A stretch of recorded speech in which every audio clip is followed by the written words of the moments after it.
Bill Knox has spoken. 3 of those people put the dicks in Dixville Notch, let me just say. Well, it is officially tied. 3 votes for Trump, 3 votes. Dixville Notch historically does not have a good track record of predicting who is president. This just is not helping my gastrointestinal distress. I think we need Yankee Doodle Fart for everybody this morning. Oh, boy. Listen, we'll take more calls than usual because I know a lot of people need to process their emotion today and their bowels with Mama. Yes, they each got 3 votes in Dixville Notch. Pardon me. Natch. I meant Knox. Yeah, Notch. However, I think this is a good harbinger, Chris. Extra points for that word. Yeah. It's a community of 4 registered Republicans and 2 undecided. So the fact that, I'm just going to say that's a good sign. 3 went for Kamala. What is the industry of Dixville Notch? What do they do there? What do they do there? Why do only 6 people live in that town? All right. So happy Election Day, yes. everybody. Chris, everybody has could you take your organ out for yourself, please? The listeners I'm seeing on Twitter and Threads have formed a protective circle around you as you have decided to wait till Election Day to vote. So they've formed a protective circle against oncoming trucks, meteors, alien abductions until you vote, and then screw you. You're on your own. Yeah. Oh, yeah. Then they're like, that we don't makes care. Me feel We get us vote. So nice. You just want one thing from me and then screw you. That's it. All right, so we have Cub reporter Charlie Pierce, and we have Dean Obadala. It is a real. Listen. I'm going to take every silver lining I can get this morning. All right. Hold, please. Oh, stories about Trump's teeny tiny crowds. Oh yeah. Does he have mini bands playing now? Teeny tiny crowds. I think that's a sign. Hold, please. I'm looking for my story. Thank you. Show us everything you've got. You keep on dancing and the room gets hot. You drive us wild, we'll drive you crazy. Okay, it's Mini Kiss. They did exist as a band in Las Vegas. Yeah, I know. Yeah. I'm telling the listener who might not. I know I'm not supposed to get on the Poly coaster, but this one's fun. Wow. Do. Fun! Wow! In the final PBS NPR Marist poll, Kamala Harris holds a 4-point lead over Trump. Lead out just outside the poll's 3.5 is that a national point poll? Margin of error. Is that a national yes, poll? of likely voters. Did you want me to wipe my ass with that? National polls. Here's another one. National polls. I said this to you yesterday. I don't care about the partisan, just polls that make me happy or blah, blah, blah. It's people that have been right. So the red wave pollsters were wrong. They were some of these right-wing pollers that are doing it on purpose, right? I don't either to keep Trump happy or the Trump base energized or whatever Nate it is. Silver used to be, but they're trying to throw them into the averages so they skew. Yeah, right. Anyway, my point is they were wrong. The Iowa pollster, everyone says in the business, she's like the gold standard in Iowa. So I don't know if Kamala Harris is going to win Iowa, but I'm just saying she is known as a really, really accurate pollster. I thought this one was really interesting. John Ralston, who's, again, sort of revered there in Nevada. He's the editor of the Nevada Independent, predicted Harris is going to win in Nevada, which is not, by the way, which is not what's coming up in the polling. So that's interesting. But he really knows his state. He's on the ground there. He said, he explained it this way. He said, usually Democrats fueled by the machine that Harry Reid built erect a firewall in populous Clark County. This time, Trump and company discovered it might be smart to encourage Republicans to vote early and even by mail, the horror. The GOP vote has been front-loaded. The inverse is true. The question is whether Democrats can overcome a 43,000-plus GOP ballot lead. As I write this, nevertheless, he ultimately concluded that Harris's win will win a coin flip race there because of undecided voters' decisions to coalesce around Harris and the Democrats' superior political operation. All right. And he was saying non-major party voters are the plurality in the state. They make up 30% or so of the electorate. If they swing enough towards Harris, she will win. And that's what it's showing. Those undecided people in the middle are breaking pretty largely for Kamala Harris. So we shall see. We'll find out in the next few days. I think we're going to win big, and all the pollsters and pundits, I'm going to have to go strangle each of them individually. So I'll be on a long tour after the election today. Don't strangle that Iowa lady. No, not her. Okay. Some people will be spared. Okay. Good. And I'm not very strong, as you know. I only lift girl weight, so it's not a real strength. Right. Like, it's just they won't even know that something's on their neck. They'll be like, what is a that? gnat. You know. Flick my spindly little arms away. Yeah, your little sparrow fingers. Yeah. Hoggity, hoggity, hoggity, hoggity. That's me imitating a pundit. Hoggity, hoggity, hoggity, hoggity. All right. So, what? No. What? No. All right, I am, sorry. I have a big stack today. It's election Did I day. send you too much? No, I'm fine.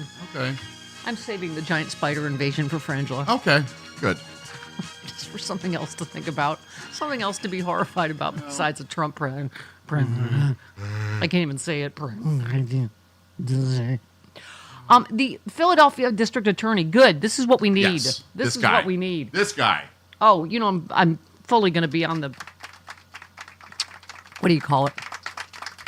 Off the Merrick Garland train with Dino Batalo later. Well, I forgot to mention to Allison Gill that, the reporting that even Biden has admitted Merrick Garland was a mistake. So, anyway, this is what where am I? Hold, please. This is the kind of lawman we need in these here parts, yes, Christopher. I've heard. Philadelphia DA Larry Krasner warned anyone planning to play militia and intimidate voters on polling day to F around and find out. Oh. During a fiery speech, he said, among other things, anybody who thinks it's time to insult, to deride, to mistreat, to threaten people, F around and find out. We do have the cuffs, we have the jail cells, we have the Philly juries, we have the state prisons. So if you're going to try and turn an election into some form of coercion, if you're going to try to bully people, bully votes or voters, you're going to try to erase votes, you're going to try any of that nonsense, we're not playing. F around and find out. Last week, he urged voters and polling location workers to report people who are falsely challenging vote after vote on Election Day. Let me just say one thing. Of course, he doesn't say it. It's all largely maggots that are doing that kind of stuff. Course You don't it is. hear about Democrats doing No. that. And that's part of their chaos plan. Just challenge every vote, intimidate voters. Yep. I mean, it's obviously the people behind January 6th, this is their playbook again. You know? Surprised he didn't say, we have the batteries. Chucked batteries. Oh, I see, because they famously threw batteries at Santa. Yep. Was it the At which a fans? game, Phil- a football game or Philadelphia Eagles game? Yeah, I think so. Yeah. Yeah. Okay. something. Yeah, like they gave out. Philly don't mess around. They gave out transistor radios. The radios had batteries in them. The fans Listen, took the I've batteries dated- out and chucked them at. I've dated a couple Philly girls. Okay. So they will cut a bitch. Uh-huh. Just telling you right Yeah. now. Yeah. Okay. Wowee. Where do we start on Trump's? What is happening? I mean, seriously, teeny tiny crowds. He is just. Oh my God! I mean, you can tell he knows he's going to lose. Angry, just lashing out. Even. Oh my God! By the way, get the pay-per-view because he did a huge chunk about Adam Schiff again. Oh, yeah, who was he did. fantastic and funny, Yep. and is a very attractive man And has a with a thick neck. normal size neck and head.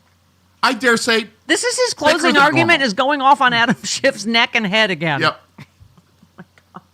He was right next to me. Look at the pictures. Good God. All right, so here's the good news. What? Today we will have, by the end of today, a Senator Adam Schiff of the great state of California and losing to Loserton from Losertown, Donald Trump. Even if we don't know today. Okay. Yeah, he's, where was I? Let's see. Oh, of course the Iowa poll is fake. Here we go again. To assist, yes, 12.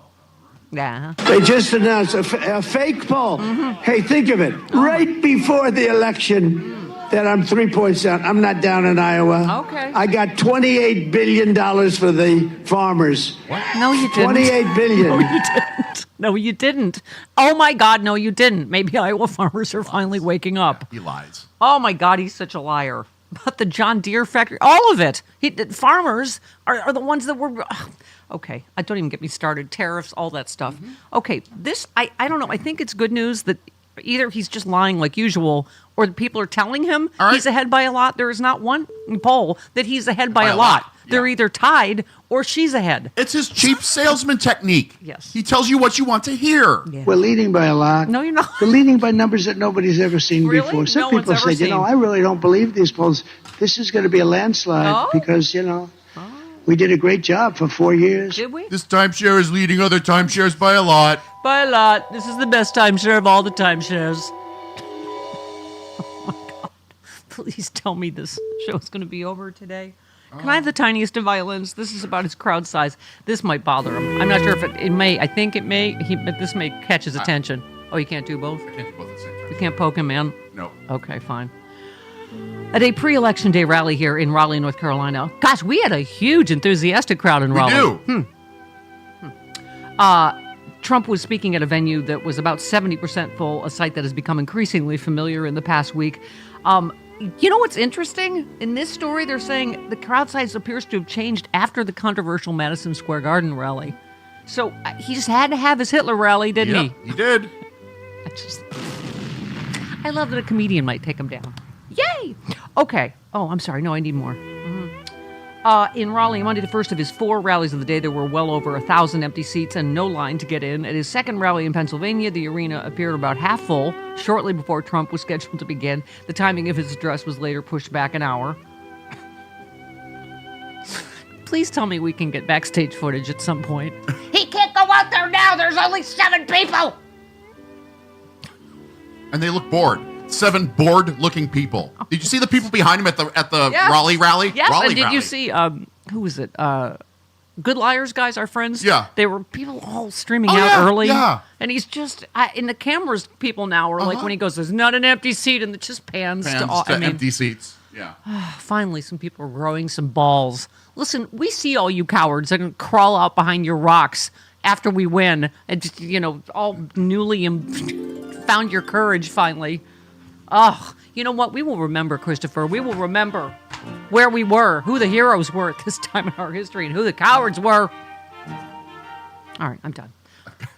Oh, You should get I? calls? We have I calls. was gonna. Yes, people need have. There's a lot of full craws this morning. All right. We will get to people's. We have Charlie Pierce. Yep. We have Dean Obadala. Oh, I guess I should break. All right. Well, we're break time, yes. Yes, I will get right to yous, everybody. Oh, boy. Did you see people at Sexy Liberal yelling out things from the crowd like they think the phone lines are always open? Yeah. That was hilarious. I'm like, everybody shut up now. And someone on Thread said that someone came down to the front with a sign, but nobody could see the sign. Did you I see? didn't. But No. I guess security threw them out. I didn't see it. had no idea that happened. We had massive security presence because of did. Representative Schiff being there. We had to sign extra things. Yes, yes. Okay. Buy the pay-per-view to help us. Yeah. Yes. Okay. 19 minutes after the hour, this portion of...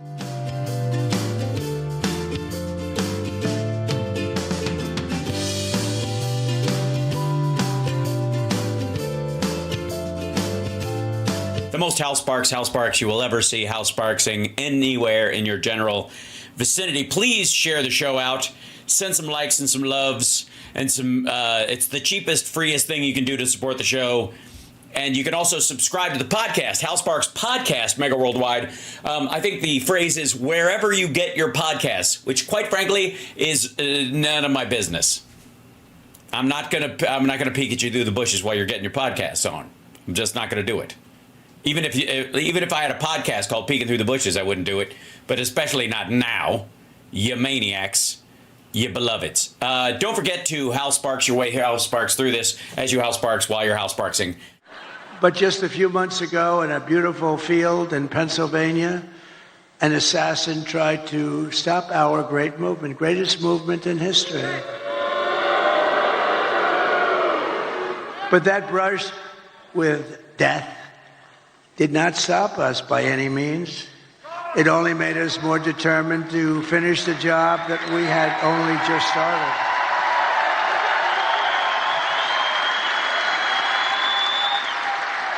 That was not a pleasant day, I will tell you. That was not a pleasant day. But many people say that God saved me in order to save America. Many people, I've seen it so many times. And with your help, we will fulfill that extraordinary mission together. We're going to fill it together. We are going to fulfill it together. It's a beautiful expression, and, I think it might be true. I have sons that are here right now, Don and Eric, and they're great people. But they're really great shooters. They're like top-of-the-line shooters. They know so much about it. They say it was almost impossible for somebody, miracle, It was a miracle. That's the miracle right up there, right? But I didn't realize that. But from the distance that they were, they say it was a miracle. Well, if I didn't turn to the right to look at that beautiful graph that we had up. And,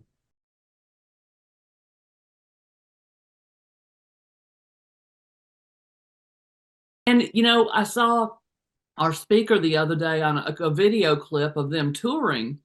And, he was talking, it was just horrible telling Christians to go vote. Christians had to go vote. Do you not realize that all Republicans aren't Christians? Right. I mean, and it was just so offensive. He said Democrats don't believe in God. And, oh, yeah, he said, so he is offending more than half of Tennessee. Right. There, because, I mean, it is just offensive. And if you had something to run on, why aren't you running on that big corporate tax break? Because guess what? They found out Republicans weren't okay with that. What are you seeing now? Are you seeing any of the same warning signs in 2024? No, there's nothing new here. I've said the same thing in 2016. I've said that it's going to be really close. I mean, there's an issue there. And I said that it's going to be very close in 2020. And of course it was. And I've been saying this, whether it was Biden or then became Harris, I said it's going to be very close. And Trump definitely has a connection with voters here in Pennsylvania. And that's why it's going to be close. But there's a lot of tremendous amount of energy for Harris as well, too. Yesterday, I was in Erie, and of course with President Clinton, and I was in Butler County as well, too. So, I mean, the energy is really strong. I just met a whole bus of volunteers from Rochester, New York, and they're coming, they're showing up, and they're just going to knock on doors, for Harris as well, too. So it's undeniable that there's strong energy on both sides. It's going to be close, and I'm not surprised to hear that Harris is going to spend a lot more time in Pennsylvania before the election, because we all understand Pennsylvania is going to pick the president.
Should I be anxious? Would that make him confident?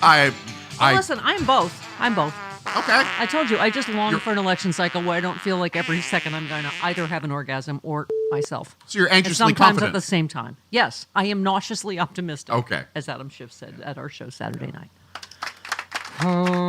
Okay. No, you wouldn't be human if you weren't feeling all this anxiety. There's too much on the line to not feel incredibly... Well, yeah, it's like we're waiting for a gender reveal. Is it going to be a boy or a girl? Actually, we're waiting on an STD result, I think, or like a terminal illness a gender result. reveal, a boy or a girl. We're going to survive or not. Hi, Francis in Chicago. No, it's more dire Hello, than a gender Stephanie reveal. and Chris. It's an STD or terminal illness result, isn't it? But we may get a boy or a girl. So I wanted to say that I voted today, like Chris is going to do later. Uh-huh. And I waited only like 5 minutes. Yeah. Oh, okay. Yeah, I've never waited, ever. Yeah, that's because we're not in a voter suppression state or area. But yeah, if you are. That is correct. And also, I wanted to tell you, you were terrific at Chicago Sexy Liberal. I'm sorry I wasn't able to meet you in person, Oh. but you have been a delight, and I'm waiting to watch the LA one. So thank you for all you do, and thank you for getting us through this. You are terrific. Oh, thank you, friend. That's very sweet. Thank you. Yeah, the LA one, you got to see. It's fantastic. I think that was everybody was saying best panel ever. It was really pretty. Well, Chicago was epic as well, But yeah, Adam Schiff and Politics Girl, just magic, right? And Glenn Kirshner and Mark Hamill. Oh my God, just inspirational. Yep. Oh, yes, I'm sorry. We do reviews still rolling in. Oh, okay. Mac said, I loved Sexy Liberal Tour in Los Angeles. Watch pay-per-view. It was amazing. I have one note, though. More cooter was expected. The show seemed beaver-free. I was very... You got tons of nip, though. Maybe have a clam cam? Oh. Mac, Louise. There was tons of nip, though. I know. I thought I made up for it with nip. Jeez. In front of a senator. Everybody's a critic. Not enough cooter. Sorry. I'd substitute nip, but then he wasn't buying it. No, they weren't buying what you were selling. Fine. Okay, George in Scranton, hi. Good morning, Steph. Hi, go ahead. Let's call it Battleground Scranton today. Yeah. Scrappy Scranton. I just wanted to reminisce for a minute. When Terry Garr passed, you mentioned your I've Got a Secret experience. Yeah. I found some episodes online, and they were hilarious. Aren't they? But I just want to say, George, my you favorite... are as... Go ahead. Sorry, go ahead. I'm sorry, dear? No, go ahead, honey. Sorry. You are as gorgeous now in your early 40s as you were when you were in your early 20s doing that show. Thank you, George. Jesus. And thank you... Don't lay it on so thick, George. Come on. For supporting the big lie. I have the pay-per-view from last weekend. It's fantastic, and I will be in the third row in Washington on January 18th. Thank you, honey. Oh, fantastic. The big finale. I have to say that was my favorite experience in television was I've Got a Secret. And can I just say again, Terry Garr was every bit as sweet and funny off air as she was on air. And that was sad. That was a sad. The late night show wasn't your favorite experience in television? No. Well, that was so brief. It was hard to know. Your name was on it, though. It ended before it began, almost. Lucretia in Milwaukee, real quick. Hi, I just want to say that happy election day, and also too, I hope that when Madam Vice President does become our president, the first point of order, she needs to get rid of the useless parrot that no one wants in the pet shop, Merrick Garland. He's got to go. Yeah. Sad pet store parrot. Yep. All right, Stephanie Miller Show.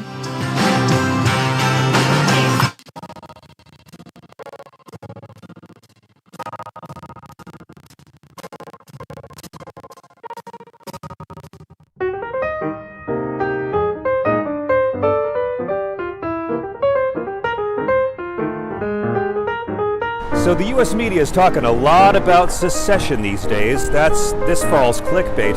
A recent poll from the University of Virginia Center for Politics showed that 52% of Trump voters at least somewhat believe that the red states should secede from the United States.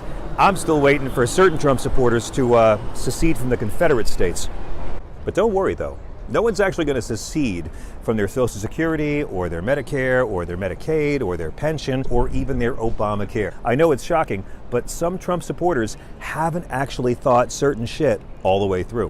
Also, keep this in mind. Donald Trump had 74 million votes. Half of that is roughly 12% of the overall population and dwindling, because the GOP and their media keep telling conservative people not to trust medical safety precautions during a plague. It's almost like they realize they don't need these voters to win elections in certain states anymore. But then a recent YouGov Brightline Watch poll said that 2/3 of Southern Republicans would back secession. Allow me to offer a solution. Right-wing extremists, we're going to offer you your own sovereign territory. Here's how it works. Y'all get a big chunk of Texas, okay? Or you can get chunks of 2 different states. I don't know, you want 2 full states? I love Alabama and Mississippi, but you guys can take those states and we will just bring in DC and Puerto Rico and keep 50 stars on our flag. The free, independent, trickle-down republic of Whitopia. Then all the racists and white supremacists, all the fascists, all the oligarchs, all the Proud Boys and 3%ers and Oath Keepers, rich guys escaping taxation. Middle-class white folks escaping somewhat browner neighborhoods. Industrial polluters escaping anti-pollution laws. all the white women who are dead inside, all kinds of ignorant, mean Americans escaping critical thinking, pandemic safety guidelines, proper English grammar, and portion control. All the men who still can't spell "your" properly. Welcome home. No taxation, no regulation, just like Somalia, but mostly Caucasian. Fly your Confederate flag. Ban abortion. Ban gay marriage. Ban being gay. Close borders. Open carry. All the guns you want. All the drugs you want. All the junk food you want. And no vaccines. Except for the rich people of Whitopia, who will then tell the working people of Whitopia, you don't need those vaccines. You know, like it is here, now. And Supreme Ruler Trump gets to go full Scarface meets Caligula. Military parades in his honor, his face on gigantic billboards, stadium rallies. He can execute drug dealers on camera. He can marry his own daughter on camera. It's going to be like a Werner Herzog movie. Trump and his two sons, Fredo and Shemp, they can show up wearing full military uniform if they want. And best of all, he can sell his supporters even more merch. And all the liberals and progressives and moderates and sane Republicans will stay here, and we will work together, and we will fight, and we will compromise to try to help the majority of Americans. But we only have one condition. Before you secede, we get to install cameras everywhere. At the 3-month mark, we turn the cameras on, and the rest of the world gets to watch it streaming for $100 a month on pay-per-view, just to see how well your economic theories really play out with no interference from us. At the 6-month mark, when Whitopia has become a third world shithole hellscape with no regulations, ruled by a dictator thug who dresses like the captain of the Love Boat, then we'll send over a tiny piece of those pay-per-view profits as foreign aid. At the 1-year mark, we're going to have a lot of desperate Whitopian caravans of refugees at our southern border begging for amnesty. Boo-boo, I don't think so. Mexico's that way. Go make your case to them. America's full. And we have to build a wall. Now, of course, none of this will ever happen. Every red state has blue cities. Every blue state has red counties. We are interconnected as a people. We will rise or fall together. America is where you're stuck with people even if you can't stand them. You know what that means? We're like family. It's true, there are two Americas, but I view us as being more like a pair of conjoined twins who share a heart. We don't see eye to eye, we're not the same, but we can't be separated because we share the same heart. That's America. Although, in reality, in this scenario, only one of the twins has a brain, and the twin that doesn't have a brain won't stop just beating the crap out of the one that does have a brain. The one that has a brain just has to sit there, I guess, and fucking take it, because that's civility, right? When the brainless twin goes low, we gotta go high, so we just keep getting pummeled and pummeled in the face by our brainless twin because we share the same heart. And that's America. And they asked me to end this on a positive note. This is cold.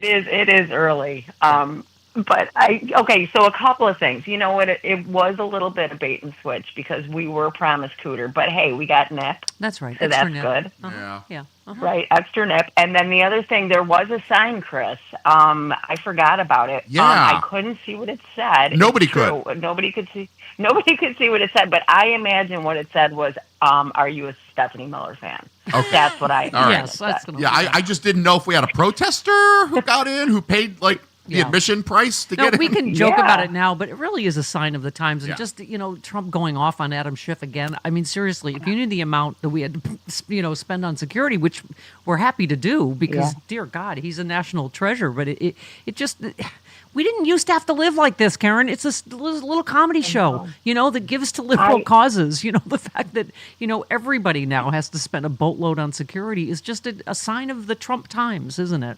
I know, and I am so ready to turn the page, and I'm like you, Steph, I am hopeful, but yes, I do have a little rumbly-tumbly, and we're going to be getting on a plane later on, so, I don't know what I was thinking, packing travel and also election results in on one day. You voted already, right? Yes, of course, Okay. yeah, I sure did, yeah, Okay. No, I got that out of the way a long time ago, so Yeah. I want to see a picture, though, Chris, of you with your sticker.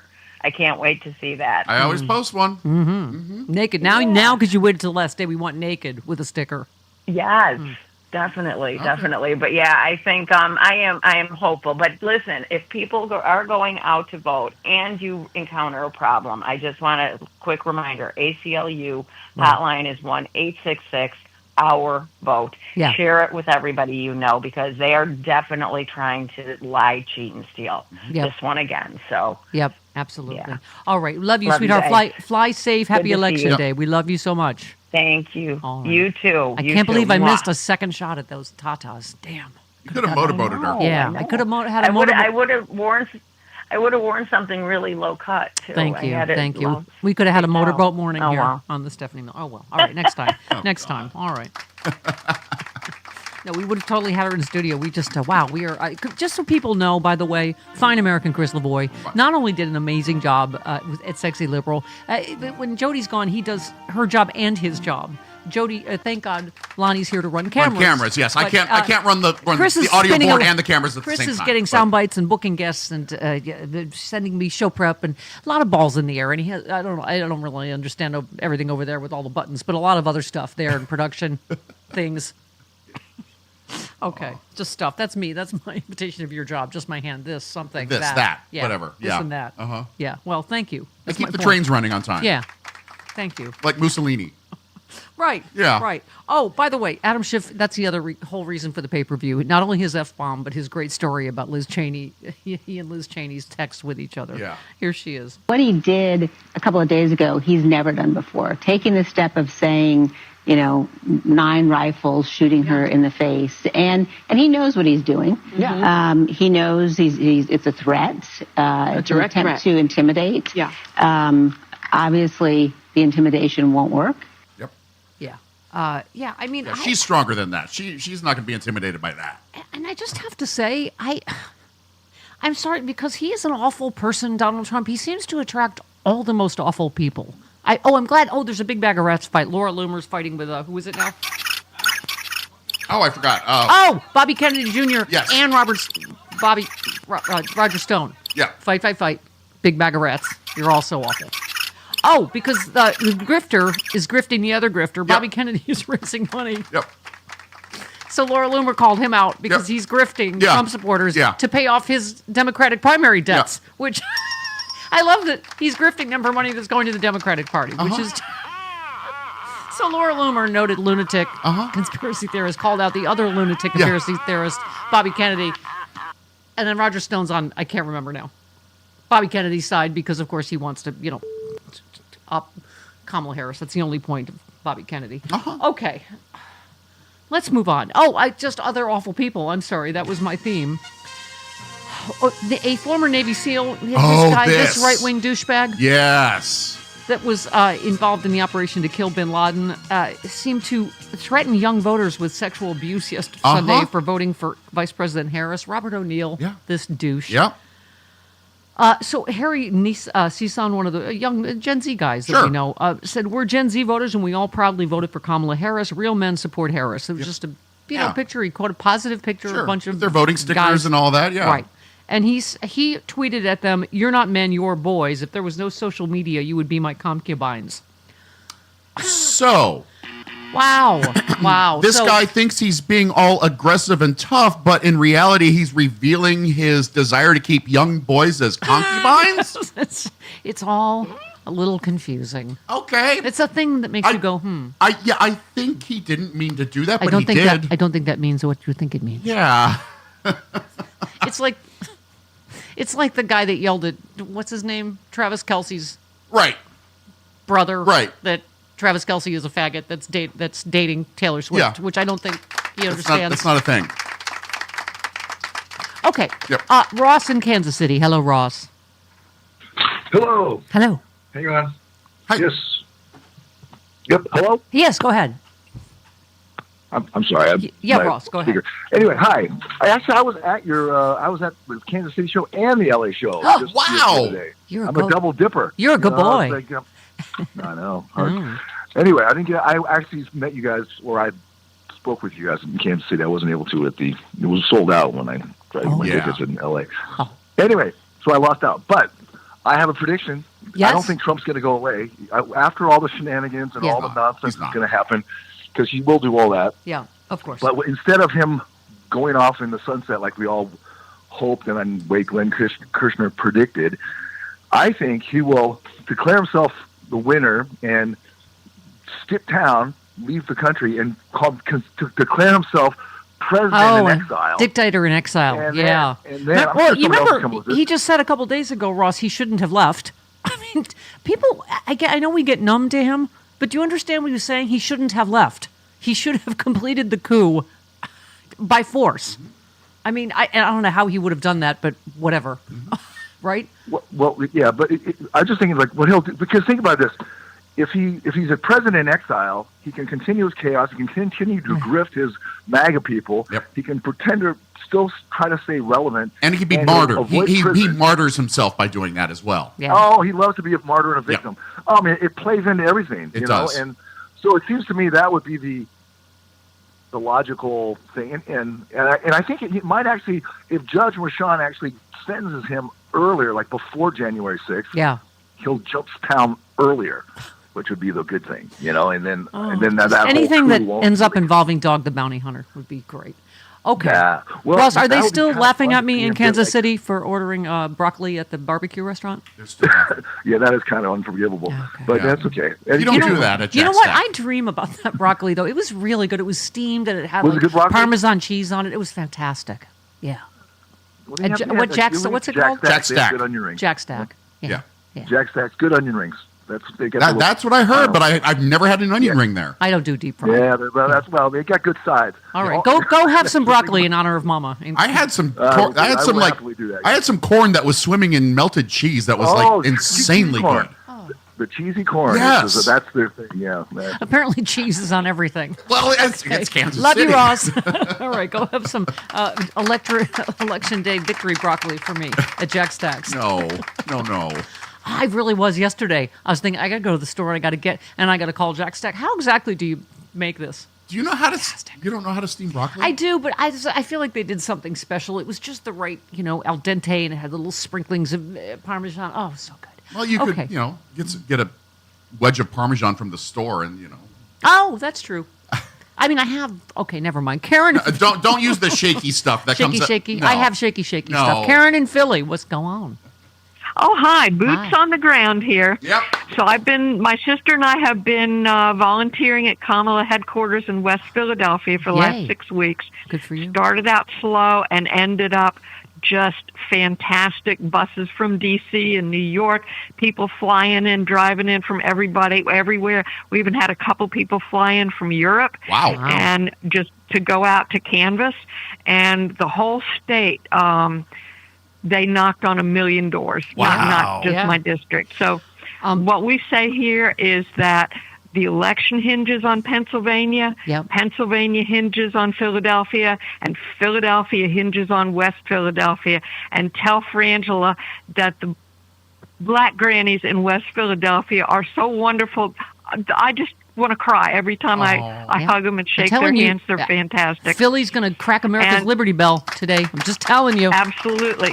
And here's one a last question. thing. Yeah, no, go ahead. Here's a question I have for you, though, is I don't get the states. So Pennsylvania in particular, you don't count ballots until like November 8th, right? That's absentee the ballots? deadline to be counted. Yes. That's the deadline. And I didn't vote early because the whole early voting mail-in thing is crazy. Yeah. So I was there at 6:45 this morning, and I voted. And I did not get hit by a bus.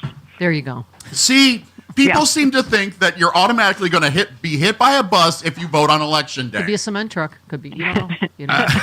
All right. Thank you, Karen. Love you. Mwah. Okay, thank you. All right. Bye-bye. Yeah, Kamala Harris campaign urging patience heading into today, bracing for the outcome to not be known for several days.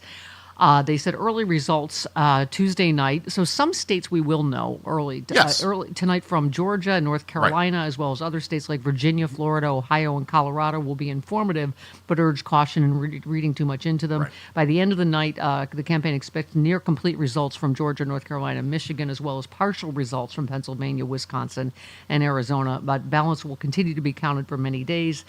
In Nevada, mail ballots can arrive until November 9th. Mm-hmm. And Pennsylvania can't begin to count provisional ballots till November 8th. I think that's so ridiculous. Honestly, every state should just change to counting them as soon as they come in. Everybody doesn't matter. This isn't partisan. Everyone wants to know as soon as possible. Everyone would like to know election night. So I don't get that. I don't think it should be a hard and fast rule. I think every state should have its... A lot of Republicans run states. It's by design so that Trump can say he won on election night and that, they're cheating by counting all these ballots are coming in later that are fraud. Wasn't it like that before Trump was even an issue? No, everything bad started with Trump. Okay. All right. Don't test me today. Now I'm going to need another love tweet. All right. Maureen said, Sexy Liberal was so much fun, energizing, funny, political nerd prom. Yes, it was. And it's only $20 and 24 cents at sexyliberal.com. And maybe if you watch it, you could tell us what was on that sign. Yes, exactly. All right. And Mark Hamill also told a hilarious story about Harrison Ford. So there's a lot... Yes. That is there true. That's not ever been on previous shows. 47 minutes after the hour, this portion of the show brought... Hi, Rude. You know what would be awesome? Yeah. What? Is after what Trump said yesterday about elections needing to be just one day, if it was over by 11 p.m. Yeah. As soon as the polls close in California, we're done. Yeah. We're done. Well, first of all, let me point out I was already in my pants, and then your piece that you wrote made my pants all over again. This is good.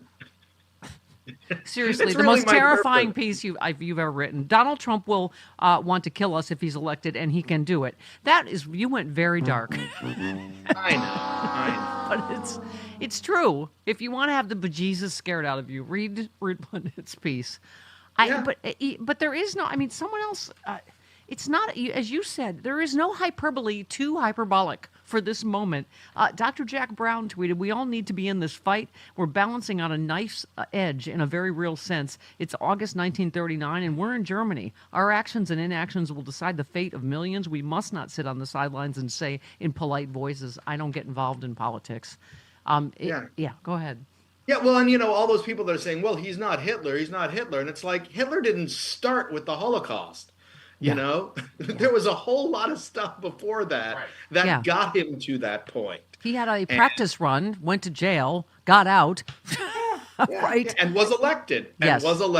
Yeah, and it just is. The possibilities are endless for what he can do, how he can F us again and again and again because of the Supreme Court decision and because that we have a GOP that will roll over for him every single time. That's what's terrifying. And Rude, there's a piece out today about how it's easier this time for Russia to interfere, which they are actively doing because we have so many willing traitors here. On the right, it's because they're taking ridiculous lies that Russia tried, and then they're re-amplifying them to their millions of followers. The Haitians eating pets, and what's the fake Russia video of Dominicans? The Haitians. The Haitians saying they're voting 11 billion times or blah blah blah. All this stuff that's just complete nonsense. Yeah, that the FBI had to put out something about it, and I'm sure they don't trust the FBI on this. No. I think one of the things that's happened is that the MAGA hordes have evolved from they're not interfering to we don't care if they're interfering if it means that Trump wins. Yeah, exactly. I think they don't care how Trump wins as long as Trump wins because he has so terrified them. And so I just wanted to terrify us a little. Yeah, thank you for that. I appreciate it. My stomach needed that. You said, you tweeted, the plan is to make people suffer so they'll willingly allow moron Trump and freak Elon to rule their lives while weirdo Vance sit in the corner. It's hard to remember this election cycle that people were actually walking around with what they said were little cups of J.D. Vance, his man batter. That actually happened. That's a thing that happened. I mean, think about this. Think about what these idiots did. They walked around with things like that. They wore diapers when people were pointing out that Trump was probably wearing a diaper. They put Kotex pads on their ears, and now they're walking around in garbage bags. What the F is wrong with you? Have you no self-respect at all? And by the way, like that ridiculous McDonald's stunt, can I just say, have you seen the picture has come out of Kamala Harris in the uniform back when she was in? It's like you don't see that anywhere in the mainstream media. that, you know, I think that there's a obviously. question of whether or not that's real. I think that actually I'm not sure that that's real. Okay. There is some question. All right. You remind us, you know who never has to say I'm not a Nazi? People who don't do Nazi. There's that. Yeah. He's already Yeah. preemptively blaming the Jews for losing. Yeah. Well, you know, we're used to it. At this point. Yeah, and everything he says at the rally, all the dark stuff. I mean, the way that he is preemptively, you know, saying that the election has already been stolen before election day. And it's teeing it all up. I mean, you know, he's already declared himself the winner. Yeah. He has declared himself He's already the winner. done it. Yeah. And watch him. I mean, the SNL bit was funny because he's exhausted.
All right. Oh, we have Cub reporters around the country. Carl Frisch will also be calling in. He will. Where he is working. Charlie Pierce coming up. Dino Badala. Yep. Carl Frisch is helping a targeted race in Virginia today. Eugene Vindman. Brian is our Cub reporter in Queens, New York. Hello, Brian. Yeah, how you doing, Steph? Good. Go ahead.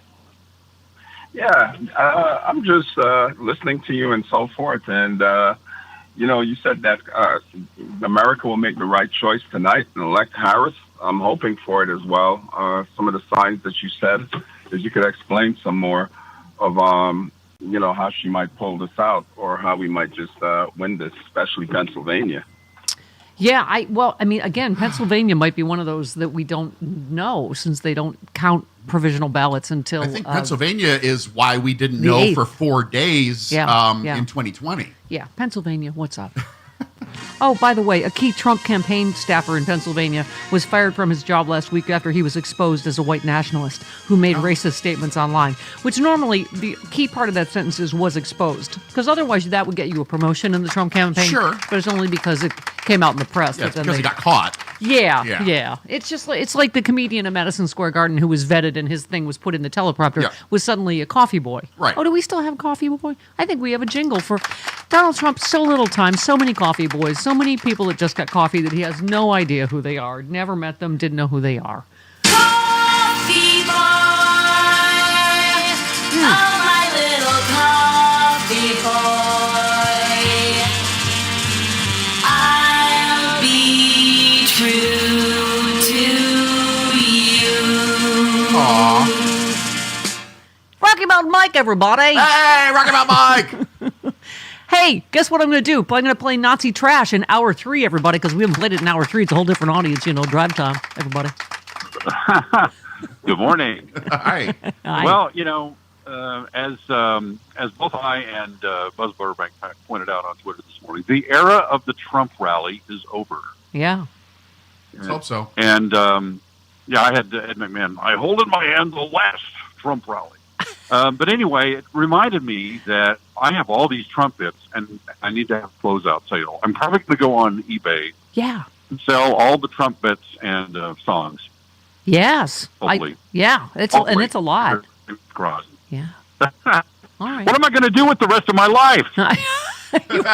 Listen, we're going to be on defense. Do you know how ridiculous they're going to be about President Kamala Harris? Do you know the racism and sexism? I know. It's going to be like when we were on defense with Obama. Right. Yeah.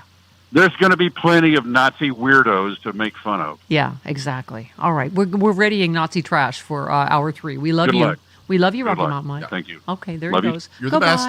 Goodbye. He is the best. Angela in Maryland. Hello. Hello. Hi. It's Angela, the physically challenged superhero of the Stephanie Miller Show. Hooray. How are you? Since Jody's on vacation, I just wanted to help you out a little bit. Uh-huh. Because I've been working on Jody's Melania impression. Okay. Okay, you ready? Yes. Individual liberty. Yes, very good. That was very good. good. Very Yeah. good. Everyone can play. Oh. We're playing the home game. Yes, I think after Trump loses today and is on his way to prison in 3 weeks, Melania will want individual liberty. Don't you think? Yeah. Absolutely. Or she will want conjugal visits. No, she won't. No? Conjugal. Oh, God, are you kidding? That's the biggest bonus, is not having to have conjugal visits. You know what? I feel like we just can't remind people enough. In 3 weeks, he might be sentenced to jail. He is running His to stay sentencing. out of prison. That's the His only reason sentencing he's running. Is in very short. Just think of the orgasm we're going to have when she wins, and then 3 weeks. It's just rolling. I may not stop. I mean, just rolling ones. You're going to have your own Until he conjugal goes to visit. prison. Pardon? You're going to have your own conjugal visit. Yes. Okay, Carl Frisch, Charlie Pierce, Dean Obadala, the whole crew coming up.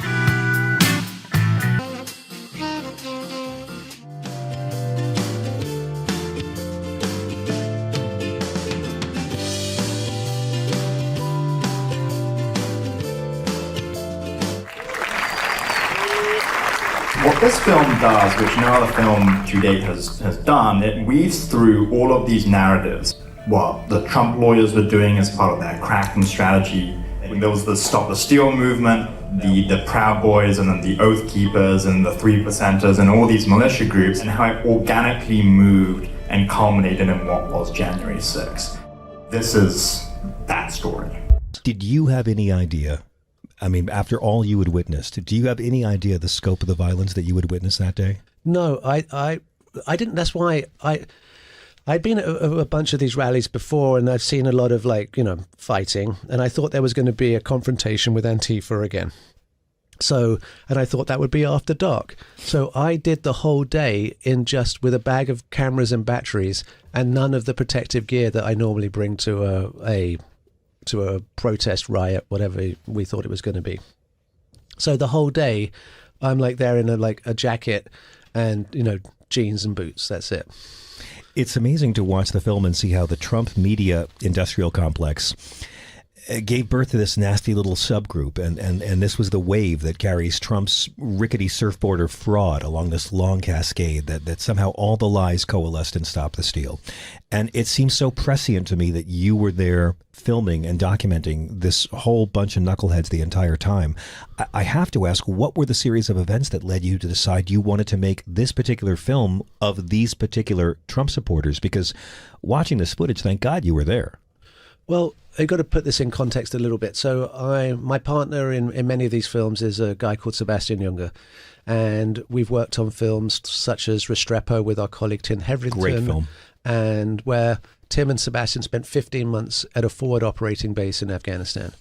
And we've made films in Syria and Iraq, we've made films in Mexico, and I've worked all over the world. So I kind of looked at America during this period in the way that a foreign correspondent does. I've been forced back to America by the pandemic, and I see the protests in the summer starting to escalate from social justice protests, and there being counter protests, and suddenly we're seeing civil disturbances and riots and looting, and the messaging and the rhetoric is just the pressure is just going up and up and up. And he started to see the same type of radicalizing messaging that you'd seen in other societies that had descended into civil war. You started to see this talk of a Christian utopia. Yeah. You started to see the Star Spangled Banner. You saw the Trump trains. And if you want to divorce, you can very much look at, extremist, jihadist, Salafist movements in the Middle East and who have the same type of messaging, but in HTML. Now we're talking at social media. You post something that has post something that's extreme, you get 1 like. You post something that's bonkers, and it's like you're going to get 100 likes. So it's this self-fulfilling prophecy And of you mentioned the extremism. gazillion Stop the Steal Facebook groups that erupted that week. And so it wasn't just the covert channels that were advertising this message. It was all over all of social media, and it was seeded in the same way we're seeing X seeding this mind pollution through to everyone. You just got to get these memes out, and then they become viral. But this X is the means right now. What this film does, which no other film to date has done, it weaves through all of these narratives. What the Trump lawyers were doing as part of their Kraken strategy. There was the Stop the Steal movement, the Proud Boys, and then the Oath Keepers, and the 3%ers, and all these militia groups, and how it organically moved and culminated in what was January 6th. This is that story.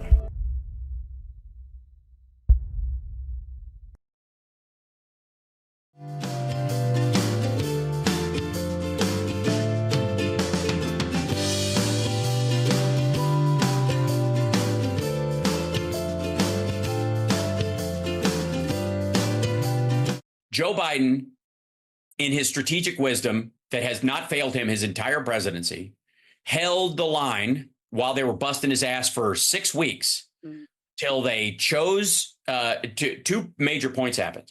They were negotiating the release of these hostages, and Trump picked his VP and couldn't get rid of him.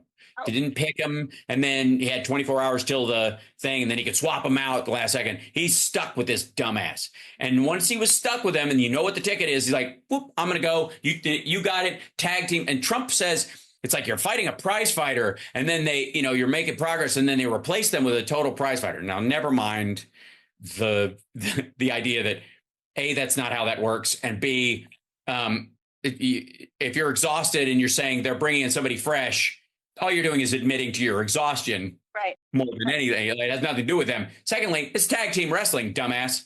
If one of them can't do it, they tag and come out. We have a president and a vice president for a reason. We have for a long time.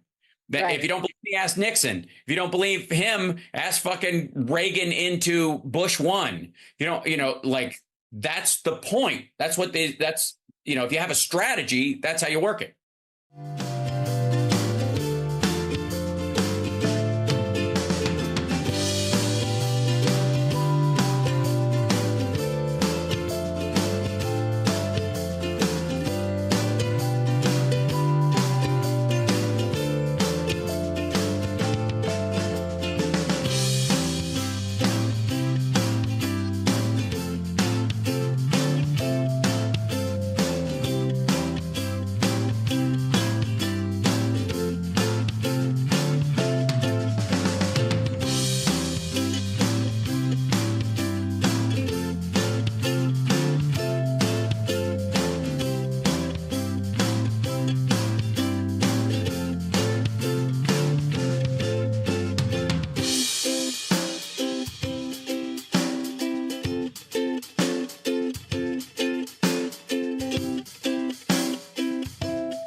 At you if you District do that. attorney, yeah. Get batteries thrown at you in Philadelphia.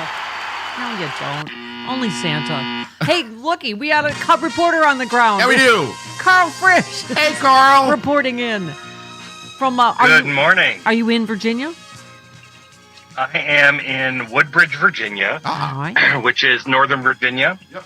And I'm here helping Eugene Vindman keep this congressional seat. Nice. Sweet. Nice. You were so fantastic at Sexy Liberal. It was so great to see you. It was so much fun.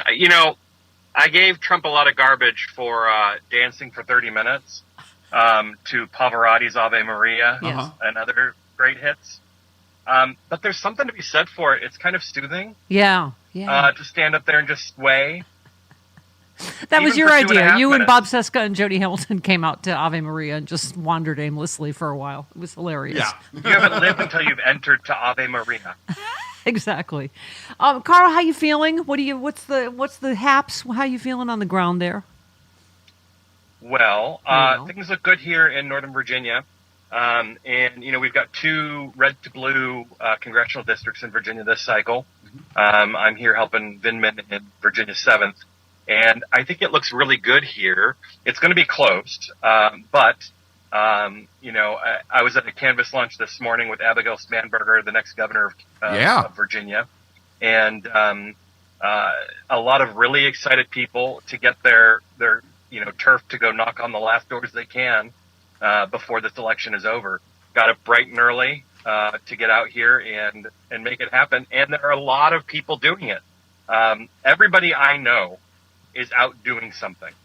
And so if you're sitting at home right now thinking that ship has sailed for you, it has not sailed for you. Call your local Democratic headquarters and have them put you to work. Yeah, I mean, and just ask anybody, do you need a ride to the polls? Do you need babysitting? Do you need, whatever it is? By the way, we should tell people what the freebies are today. Yes. Uber, Lyft rides, Krispy Kreme donuts. Uh-huh. This is made close to bribery, but I don't know. You get an I voted sticker, and some companies are offering perks. More than 2,000 companies. $1 million in blue check marks on Twitter. There's that. Yeah. And more than 2,000 companies are part of Time to Vote initiative, which agrees to ensure their employees are able to vote with their work schedules. Some companies offering freebies to those who take the time to cast their ballot. Yep. That's one of the things we have to fix, Carl. This really should be a holiday. It should be a national holiday. I mean, I appreciate the companies that are doing this, but it just, Republicans just don't want a lot of people to vote because they don't win when they do. And so it just, but the fact that most people can't afford to take off work, they can't afford childcare, they can't, we were talking about, we never wait here because we're not in a voter suppression state. But I remember watching in Ohio the year they took, voting machines out of minority districts, and they were waiting in the rain 10, 11 hours. Yeah. And the news was covering it like it was a great thing to see such huge lines. Yeah. Just really disappointing. And, I'll tell you here in Fairfax, in Fairfax County where I represent, more than 150 of our schools are used as polling places, and we close our schools for the day. Yeah. So that we can help power the democracy that we're trying to protect here. We do need a national holiday, but we also need to make it easier. When you talk to the far right about election integrity, they talk on and on about keeping these people from voting and those people from voting, but they never tell you what they're going to do to make it easier for people who are legally eligible to vote to cast their votes. Never tell you, because they don't want that to happen. Yeah. So let's see. Make sure to check local restaurants, bars. Bars maybe doing some business today. If my anxiety's any rule. And businesses for any election day promotions. If you click on the Go Vote tile in the Uber app, they're offering riders 50% off on trips to polling places. Uber Eats offering 25% off on orders up to $15. Lyft's also offering the 50% discount for a ride to the polls. And this is the best one. Krispy Kreme is giving away donuts in honor of democracy. Donut humor. Okay. Carl, it always used to be for nerds like us an exciting day, but it really is just gut-wrenchingly terrifying today as well, isn't it? It is. And, I usually, after I leave whatever election night party I'm at, 10 o'clock or so, I get home and I have more tabs opened on my browser for races all over the country to follow the results than my computer is even happy about. And so that tonight will be no different. There'll probably be more tabs open because I'm following so many congressional races and Senate and gubernatorial races. I'm even following that superintendent of instructions race down in North Carolina, where you've got that crazy Republican, who denies, every kind of science and has talked about wanting to kill Democratic elected officials. Yeah. So, you're referring to the black. You're referring to the black Nazi that wants to bring slavery back, Mark Robinson. Is that no? Oh. So that's one of the candidates running statewide in North Carolina. The other is the one that's running to run the schools in North Carolina. Oh, she's equally awful. Oh, right. She's for homeschooling. She doesn't, isn't she? She doesn't even. Not only is she for homeschooling, but she's posted on social media about wanting to kill Obama and wanting to kill other elected officials. Right. Right. Okay, let's talk about these. So in 10 states, Carl, voters will have the chance to weigh in on abortion access through ballot measures. If history is any guide, that's going to really help Democratic candidates in those 10 states, isn't it? It is. You think if it's as close as some people are saying, then even a few voters being persuaded by a ballot measure that's also on the ballot to either get out and vote or to shift their vote based on where the candidates stand on that issue is going to be impactful for Democratic candidates. We've seen that all over the country already, where we've had these ballot measures in conservative states where abortion access has been guaranteed in the Constitution as a result of a ballot measure, and on the same ballot, Democrats, they may not win in those races in a Missouri or some conservative state, but they get much closer than they would otherwise. So you can imagine how you extrapolate that to a race where it's much closer, what kind of a transformative impact that can have. Yeah. So it couldn't be more of a contrast this year, I think, I would say ever in our history, right? I mean, even the closing state, Trump closed out his campaign by saying this is a fight against the most sinister and corrupt forces on earth. You can show them once and for all this nation does not belong to them. This nation belongs to you. Wow. There is another giant dog whistle to end the campaign. And there's Kamala Harris ending on joy, on unity, on a place for everybody at the table, right? Yeah, I mean, it was weird seeing Trump use such a big word like sinister. Right. Unusual. In fact, I assumed it was a teleprompter. But look, the vice president's message has salience. People want to know that they are going to be part of the next administration, regardless of how they vote. Yeah. And Trump has made it clear time and time again that if you are not with him, you're not just against him, you are his enemy. And he will do whatever it takes to seek vengeance on you. Yeah. Oh, take a listen to this cheery message. For the past 9 years, we have been fighting against the most sinister, corrupt forces on earth. With your vote in this election, you can show them once and for all that this nation does not belong to them. We stand on the verge of the 4 greatest years in American history. You watch. It's going to be so good. It's going to be so much fun. It'll be nasty a little bit at times, and maybe at the beginning in particular. Great. Oh, great. Great. Terrific. Just what we've been looking forward to after 10 years of this. More nastiness. Oh, my God, Carl. I think Kamala Harris is right when she says people are exhausted with this. We're done with this. I mean, I've been talking for a long time about the cell phone theory, right? Like, people want to be left alone. They don't want their phone vibrating at 3 o'clock in the morning with another update from Trump. They don't want to get a vibration on their phone on Thanksgiving afternoon with an update about Trump, or on Christmas morning, or on Hanukkah, or on New Year's Eve. They want to be left alone.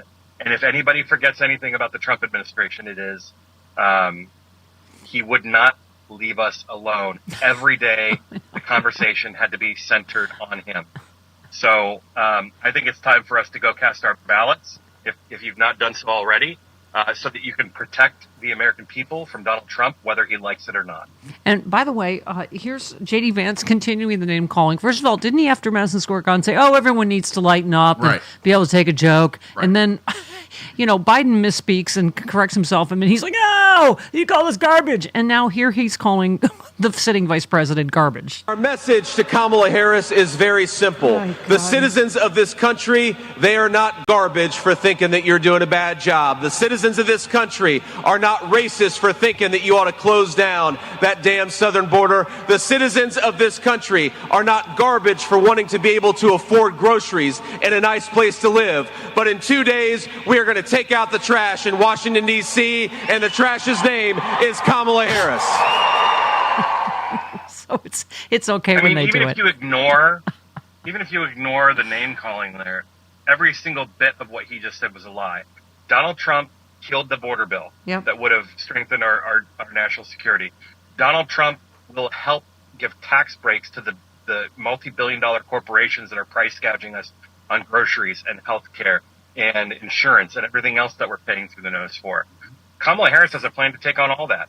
She will pass that border bill and she will sign it into law. Yes. She will take on corporate price gougers to bring grocery prices and other essential goods down.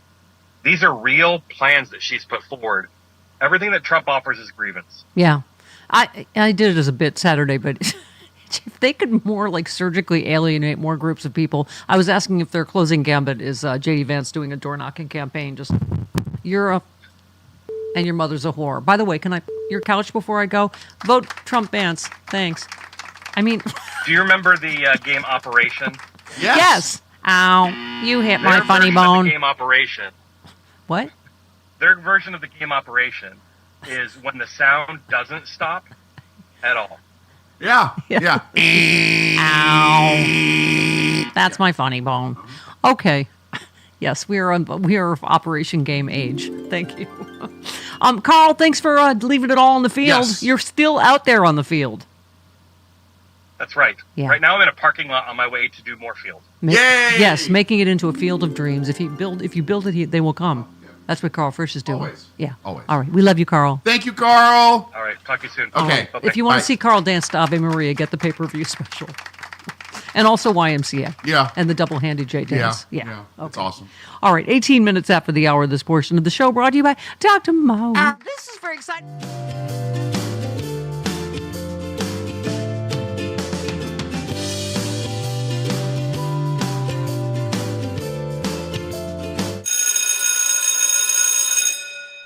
Hi, I'm Matt Gaetz, former congressman and distinguished statesman. Can you believe the deep state totally canceled me just because I'm a patriot who likes to party? Does that suck ass or what? This is my new podcast, and you haters can laugh all you want because I allegedly brought a somewhat underage chick across state lines. But guess what that means? I get to do my time in a federal pen, not a state pen, because those are like totally ghetto. So I'm doing this podcast because the accusations against me are the greatest miscarriage of justice since a bunch of Black Lives Matter thugs attacked our Capitol on January 6th, disguised as white Trump supporters. So a lot of haters want to talk about how my dad bought me my seat in Congress, or how I got busted with a DUI driving my dad's BMW, or how I wore a gas mask in the House, or how I falsely claimed that Obamacare caused the opioid crisis, or how I voted against the Equality Act, or how I was the only person in Congress to vote against the Sex Trafficking Act, blah, blah, blah. As Mr. Trump said many times, you only hate me because I'm so Christian, you punk ass. But they also say I'm a racist because I brought a Holocaust denier to the State of the Union address. Okay, let's address that. Number one, I did not bring a Holocaust denier. I brought a Holocaust skeptic. And that's like a totally different thing. Stop calling me a bigot. It's totally gay. Okay, let's do some fan mail. Dear Matt, you're awesome, bro. MAGA, how is prison? Signed, Jill. Dear Jill, thanks for writing. You did not enclose a photograph in your letter, which indicates to me that you are, at best, a 6. But I'll answer your letter anyway. Prison's sucky, okay? When I came here, they wouldn't let me bring my own pomade into the jail. So I have to buy some homemade prison pomade from the Aryan gang, and those guys won't even tell me what's in it. I mean, it works. It's sticky. The worst part is that for some reason President Trump hasn't responded to any of my phone calls or letters or emails. So I've started this new GoFundMe. It's Tell Donald Trump that Matt Gaetz is in jail and it totally sucks and he needs help at GoFundMe.com. Please tell Mr. Trump that I really need his help. I know he has my number. And so does Don Jr. And so does Eric. And so does Laura. And that douche Jared. Mr. Trump, please get me out of here. I know you can help me. Don't you remember all those good times we had? All those awesome photos I showed you on my phone on Air Force One? Gates with a Z. You remember? I'm the guy you kept thinking was your son, Barron? Please. Anyway, I gotta go. Subscribe and give us a good review. And I want to thank Jim Jordan for always standing by me. Thank you, Jim. I knew you would never look the other way. And I also want to thank God and shit. Peace out, bitches.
America. Oh, yeah. Every headline that makes Trump sad makes me happy. All right. Trump sources told us, CNN's Caitlin Collins, the blockbuster poll, Iowa poll, was a gut punch. Aww. It made him grumpy. Caitlin Collins says Trump world sources told her the new poll out of Iowa was a gut punch to Trump's campaign. It reportedly blindsided the campaign, which is, of course, why he immediately called it fake. I don't know. It's just she is the gold standard in Iowa, and he's on tape. Someone just played it yesterday, a few months ago, going, "She's the best, most accurate pollster out there." And now, of course, she's a fake news whore, right? Because that's how. Emphasis on whore. That's how it goes. Okay. Have I mentioned that everyone involved in Trump world is awful? Have I mentioned that? A couple of times. Here's Tucker Carlson blaming hurricanes on abortion. What? Yep. Huh? Yes. Yep. People are like, "Oh, well, we had another hurricane, must be global warming." No, it's probably abortion, actually, just being honest. Like, you can't do that. You can't kill children on purpose, knowing that you're doing that in exchange for power or freedom or happiness or whatever you think you're getting in return. You can't participate in human sacrifice without consequences. Okay. All right, crazy person. Okay. He says it's a human sacrifice? He also, pardon me? He says it's a human sacrifice. Yes. He also said the purpose of voting machines is to steal elections from Republicans. He said, I think I've been proven right on this. No, you've been proven wrong to the tune of, was it almost $800 million? Yep. The Dominion sued Fox for. Isn't that what he got fired over? Yeah. Guess he's feeling plucky about getting, okay.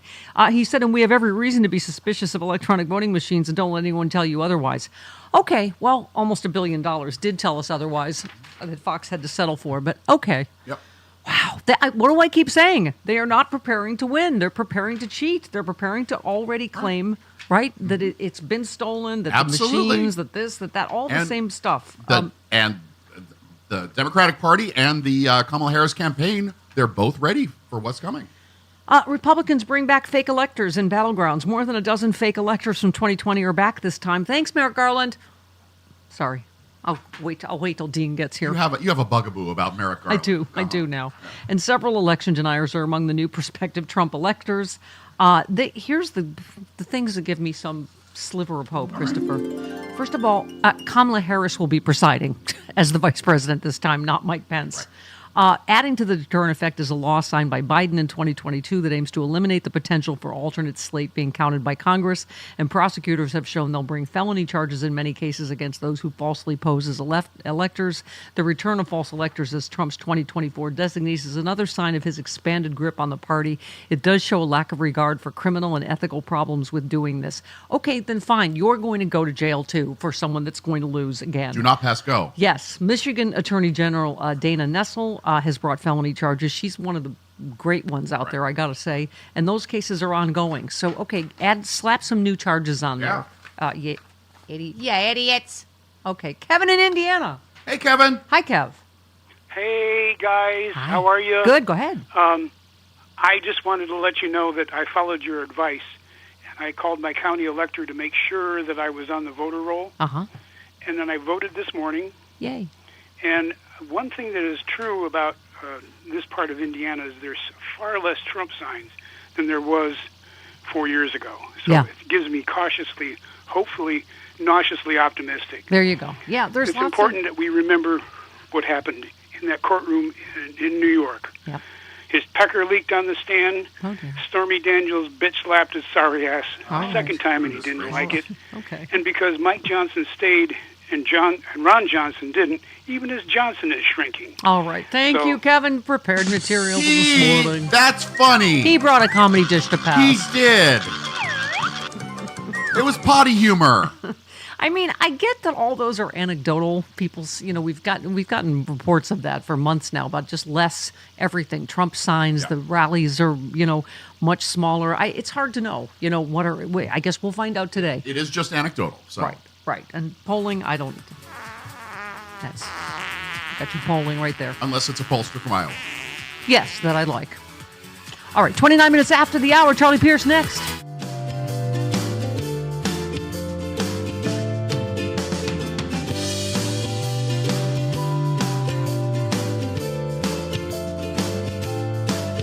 Right?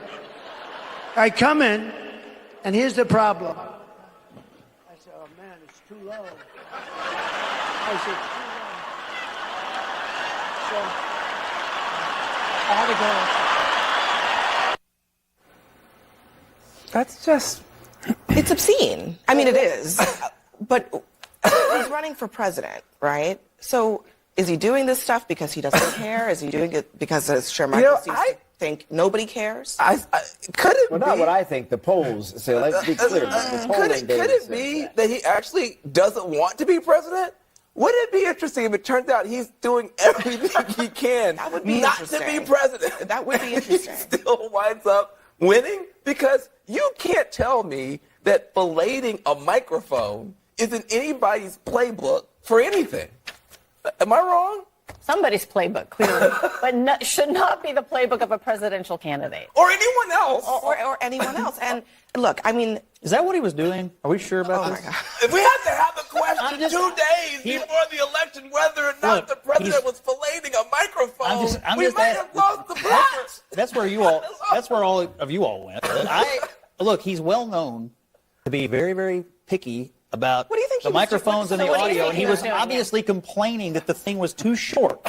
And so why was he putting his mouth on it? I'm just saying, I don't know what he was doing. The point is, I mean, if you all want to here we are, 48 hours before the election. There's a lot of spin going on. The Harris campaign,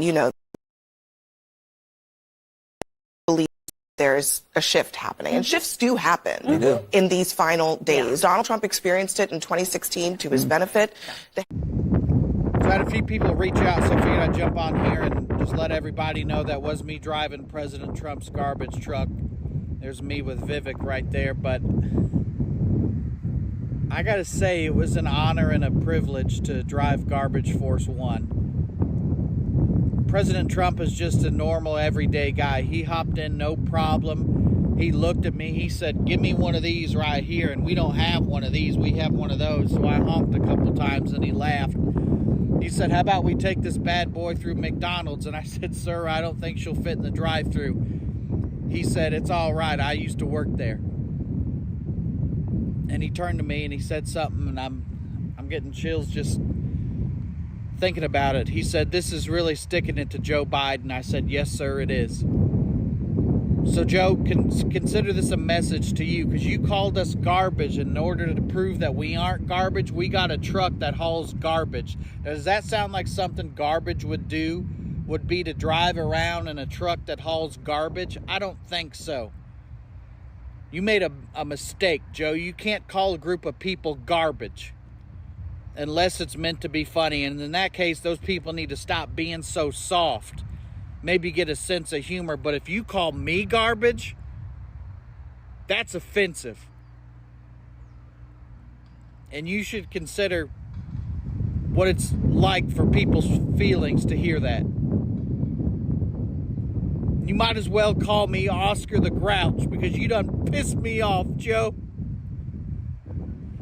And if being a patriot is what they're calling garbage these days, then yeah, I am garbage. Because I'm going to show up to the polls wearing a garbage bag to show you what us white trash can do. And they're going to rename Election Day Garbage Day, because we're going to be taking out the trash, which is you. Even though I'll be the one wearing the garbage bag.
Let's go to Kyle in Oakland. Hi, Kyle. Hello, Kyle. Hi, Stephanie. Good morning. Hi. Go ahead. Hello. Yes, go ahead. Yes. Yes. You were talking about the person in the theater that was holding the sign. I didn't get to see the sign very clearly. It was covered with a lot of unintelligible scribble, but the person was clearly a protester, was not a fan, was very dour. And the sign said something about everybody's invited to my second coming out, whatever that is. Not sure if the person was coming out as Trump supporter or ex-LGBT or something. All right. But yeah, it was something weird. Well, okay, you know what I want to say about that is thank you for paying our ticket prices. That's what I was going to say. Bring your stupid sign. Yeah, we got your money. Well, thank you. Thank you. All right, let's go to... Hope you bought a cocktail or two. Jody in Pennsylvania. Hey, Jody. Hello, Jody. Hi. Judy. Oh, Judy. I'm sorry. Judy. Hi, Judy. That's okay. Hey, my name is Judy. My cousin Dan from Binghamton, New York, turned me on to your show this year, and I've been an avid listener ever since. Thank you. I know Dan. He writes me all the time. But anyway, go ahead. Yep, he does. But I wanted to let you know I just finished voting, and I'm up in the Ruby Red area of Northeast Pennsylvania. Uh-huh.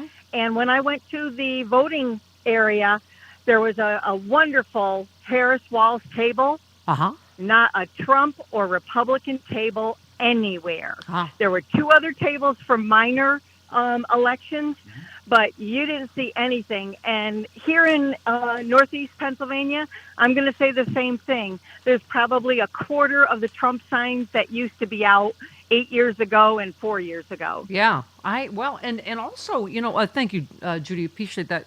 I think it was John Ralston, Chris, that cited just better, you know, Democratic turnout operation, just better, you know, because I have to say there was one story. Oh, this would be so fantastic.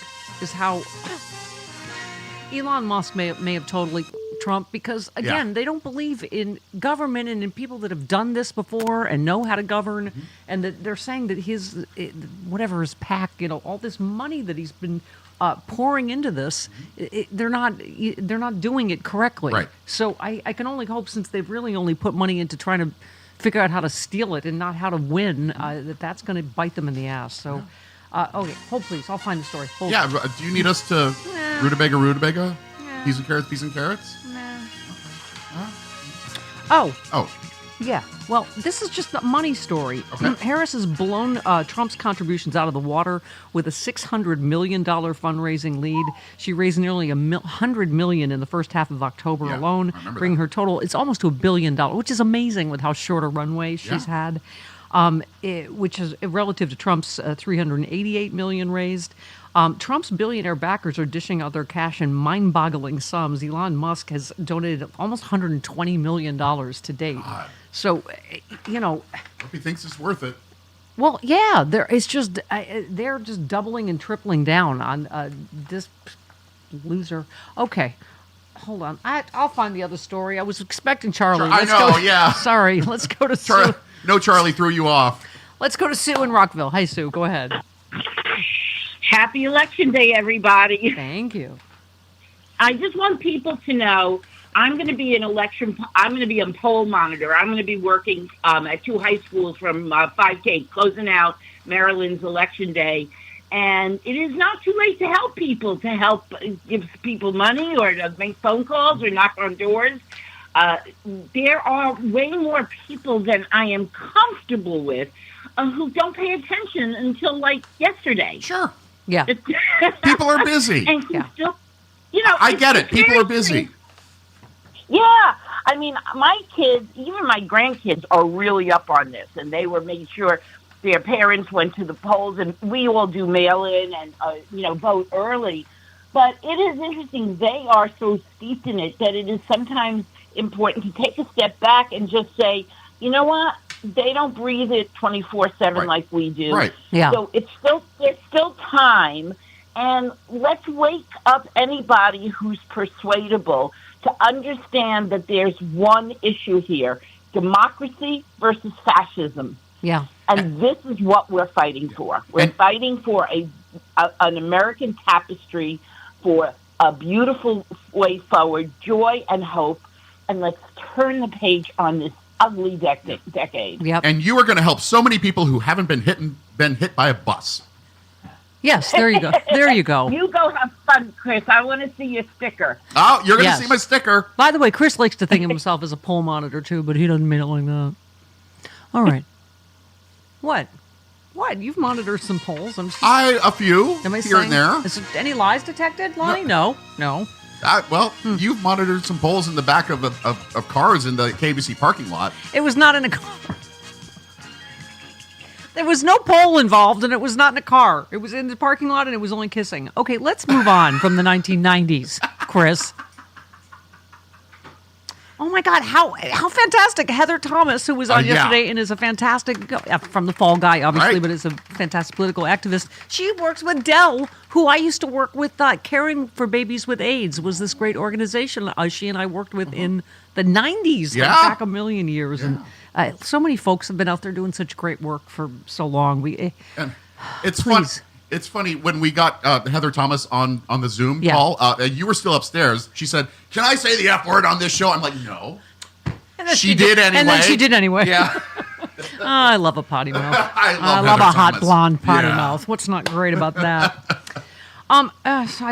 Do I need to start another sentence with Trump falsely claims? Pretty much anything he claims, seriously, is false. He falsely claimed at a rally in Raleigh, North Carolina, that Harris has been inactive on the campaign trail every other day, and claimed he's been campaigning for more than 2 months straight. He said, I've gone through 62 days without a day off. You know what? She takes a day off every other day. Harris has been holding, as we know, from having eyes and ears, near daily events over the last few weeks, sometimes multiple events in a day. She has been on every TV and radio show known to man, just about, right? Mm-hmm. Trump, for his part, has not campaigned for 62 days in a row. There were 8 days in September. He had neither a public campaign event nor a fundraising event. This one I love. Hang on, hold please. Where's my... There we go. There, Ghost Town. Trump held an election rally in Raleigh, same Raleigh thing. The Raleigh rally? Right, it was a Raleigh rally. The rally was far from a full house. There was no line outside. It was about 70% full. In his final week, he has seen far smaller crowds. Kamala Harris's campaign said it's a ghost town at Trump's election eve rally. I'm telling you, her social media, they are like so fast reaction. It's been fantastic. Yeah. Oh, here's one for you. Oh, okay. Let's go to Arizona and crazy Kari Lake. Oh, Kari Lake. Speaking of foul mouth comments from MAGA Republican Kari Lake showed the senatorial candidate is in deep denial about how badly her campaign is struggling. She repeatedly swore in a conversation with Politico about poll numbers that show she has alienated supporters of the late Senator John McCain and even some voters for Trump. That's hard to do, Kari, but nicely done. Well, you know. Politico suggested sexism might be a reason she's lagged behind Democratic candidate Ruben Gallego. No. Politico. No. Tiger beat on the Potomac. That's not. No. She said, that's just crazy woke talk. I'm not voting based on someone's genitalia. I don't give about that. No, you're just awful. It's not that you have a vagina. You're just awful. Every part of you, including your vagina, is awful. People don't like your policies or your tactics. Thank you.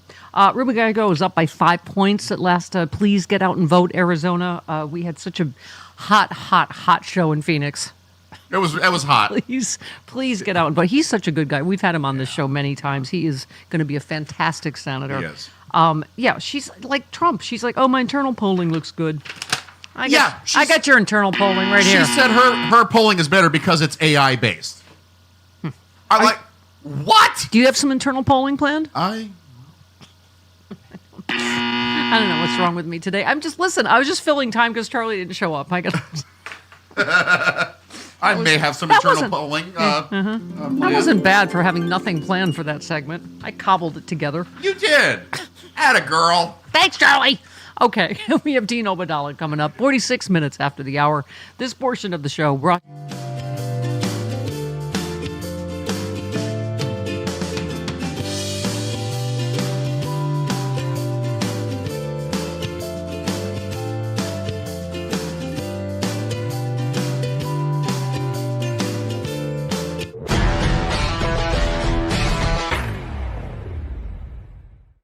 Events in Washington have taken a violent and tumultuous turn in the past few hours. Politicians under attack for opposing Venezuela's president. Dozens of his supporters breached the grounds of the National Assembly on Wednesday. The peaceful transfer of power, the cornerstone of American democracy, seemed a highly abstract concept today. as Trump supporters clashed with police as they tried, and succeeded, to storm the Congress, where America's elected leaders had gathered to certify the election victory of Joe Biden. Lawmakers and journalists tried to get to safety inside the building, but some of the attackers also got in before the door could be closed. They were literally banging on the doors of Congress. And then some Trump supporters managed to get inside. They were armed and wandering the Capitol building, unleashing chaos, and made their way inside the chamber, where they chased and beat lawmakers and journalists at the end of a special session marking the country's Independence Day. At least 5 opposition deputies were injured, some bleeding from the head, stumbling around the assembly corridors. These pictures appear to show a woman protester being shot inside the Capitol building. A stretcher was sent in. She was later given CPR. One of them, Americo de Gracia, had to be taken on a stretcher to an ambulance suffering from convulsions. Once again, paramilitary groups with ties to the government broke into the Legislative Palace. 4 lawmakers were injured with cut heads, broken bones. 2 employees of the Parliament television network suffered head injuries. Firearms were brought in by civilians under the complacent watch of security services. A protester breached the inner sanctum of the chamber. The vice president had to be removed to safety by his Secret Service detail. And then the joint session was adjourned. Earlier, the Republican Senate leader, for so long a loyal lieutenant of the president, turned on him with this withering assessment. This election were overturned by mere allegations from the losing side, our democracy would enter a death spiral. President Nicolás Maduro, who was overseeing the traditional Independence military parade, condemned the violence and called for an investigation, but also planted doubts about who might be behind the attack. I have been informed that during this important, brilliant, beautiful civil military event celebrating total independence, there have been some strange occurrences. They're always strange when the opposition is involved. In a rally outside the White House, Donald Trump encouraged his loyal base to fight to overturn the result of this bitterly contested election. We're going to walk down to the Capitol and we're going to cheer on our brave senators and congressmen and women. And we're probably not going to be cheering so much for some of them, because you'll never take back our country with weakness. You have to show strength and you have to be strong. Yes, the injuries hurt us, but not as much as the pain we feel each time we see our country falling apart when they kill our youth. We will continue forward, don't have the slightest doubt. Of his supporters needing little encouragement to join the fight. We're here to support, if violence happens, like it happens, but we're not going to start it. We're just here to defend ourselves. With blood. Yeah. Sorry, say that again. I'm a Mexican immigrant. I support Trump. Freedom is paid for with blood, and tyranny always masquerades itself as safety and security, and that's what we're fighting against right now.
That went dark.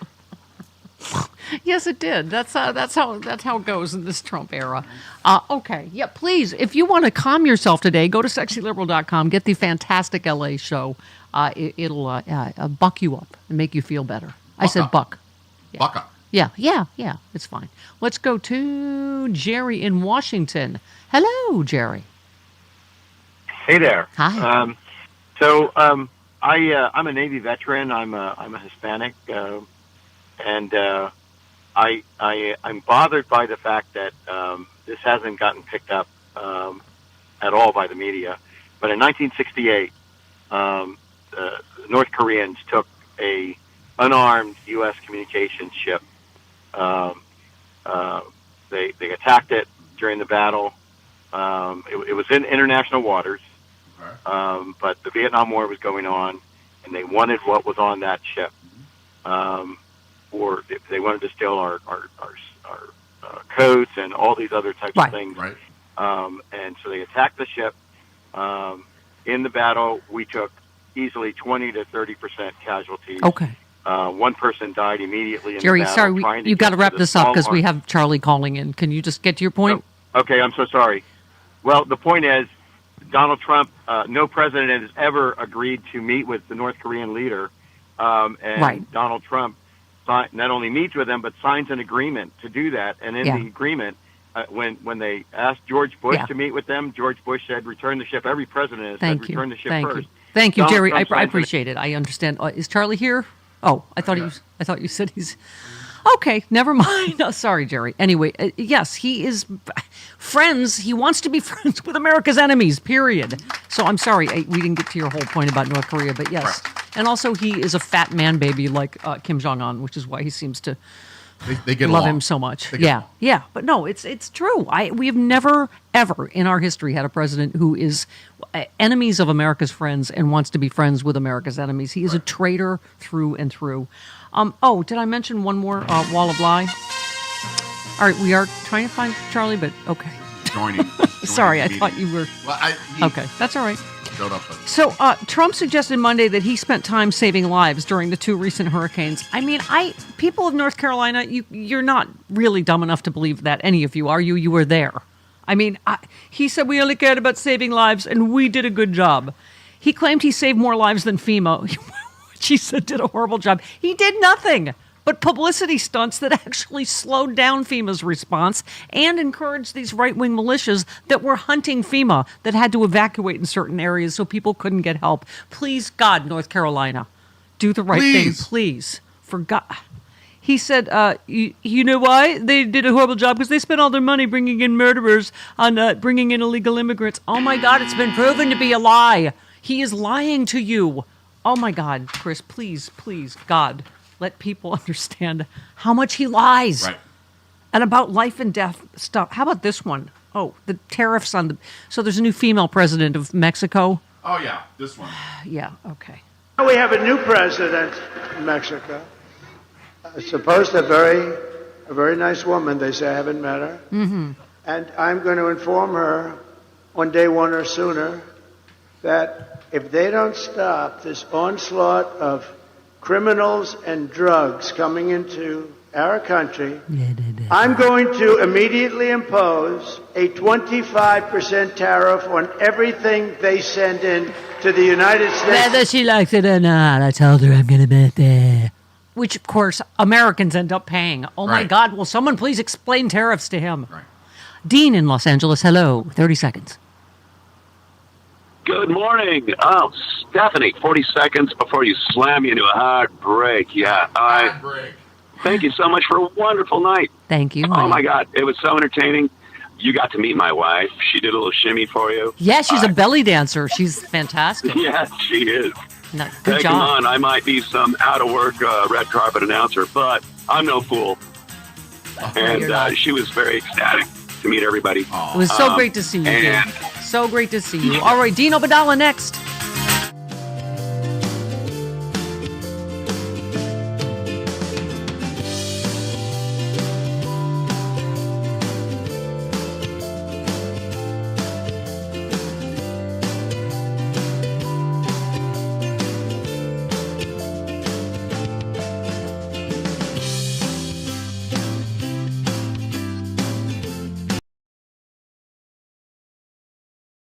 remember you called into the radio show and read Trump tweets as the Joker.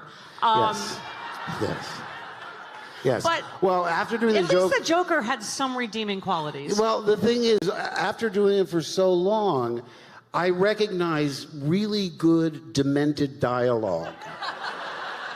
And there was a tweet that he did, and someone commented, "This sounds like something the Joker would say while threatening to poison Gotham City's water supply."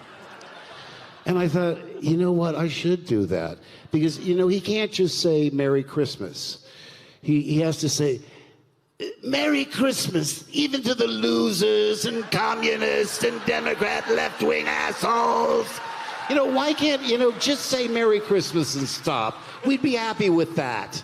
But I have a message, I say, the force is strong with the Democratic Party.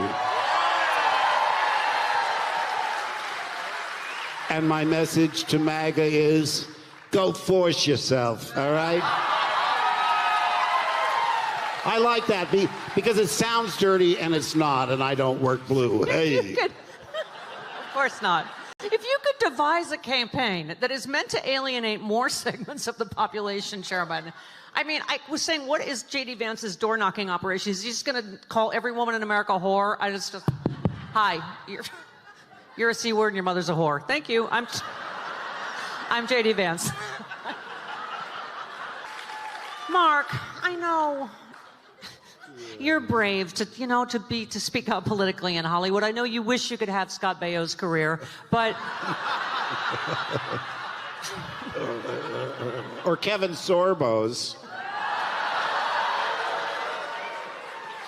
But talk a little bit about why you've decided, because they always say actors don't want to be political. Right. Well, the honest truth is that I've always voted. I've always followed politics very closely, but I've never publicly expressed how I felt and how I was going to vote.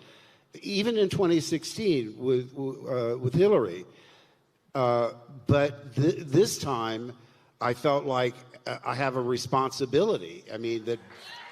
That it's far more important, because I've had people say, you could hurt your career. I don't care. This is more important. Who cares if I get a guest spot on The Mandalorian versus a mentally ill person back in the Oval Office?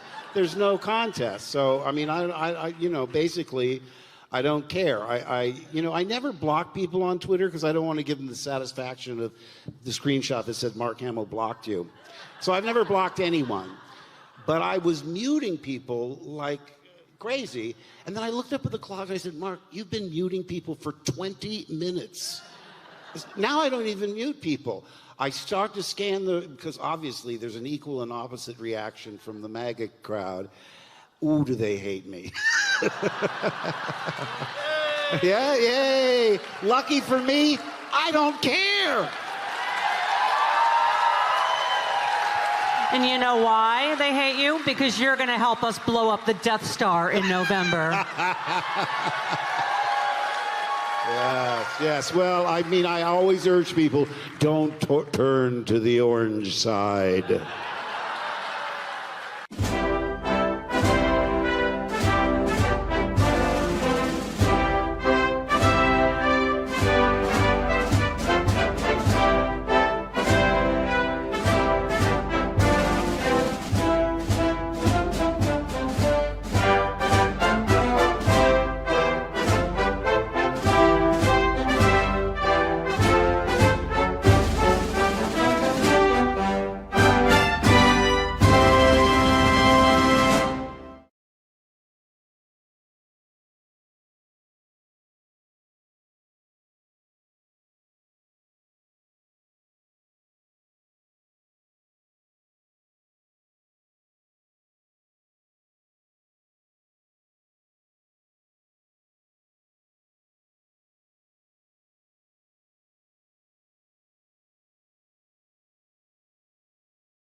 And eventually you have the racist KKK fighting the fascist Antifa in the streets of Charlottesville. Both sides. Boy, I'll tell you, the media sure gets one thing right. The extreme right wing and the extreme left wing in this country have both totally gone off the rails. America is being destroyed by people on both sides thinking that the other side is destroying the world. So many insane ideas on the left and the right, and I'm sorry, but real Americans have had it. We only hear about what the far right wants and the far left wants, but what about the majority, huh? My take is that we should condemn violence and extremism on both sides. On the right, you have these extremists who want to overthrow democracy and have a violent revolution. They want to deregulate the polluters poisoning our air and water. They want to privatize Social Security, and on the left, these extremist nut jobs think every American should have health care.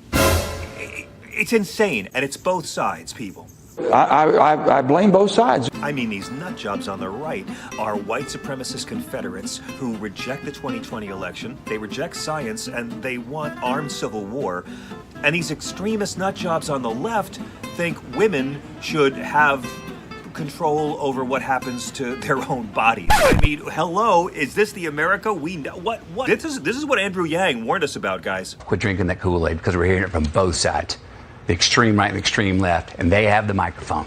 Because rewrites trying to sunset Social Security and Medicare. And then you got these psychopaths on the left who actually believe that Medicare should cover vision, hearing, and dental.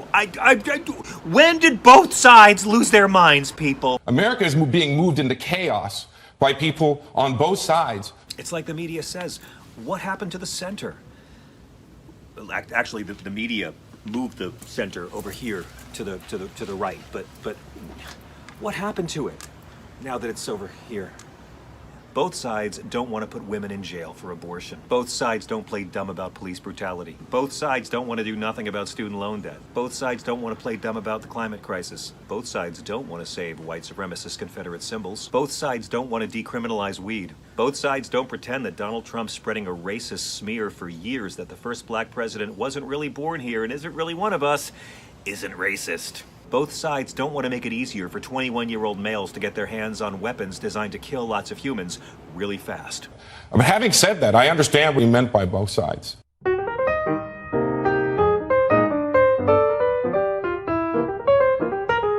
Thanks for watching. Please subscribe for more. Give us a like, give us a good review, and subscribe to the John Fugelsang podcast, too.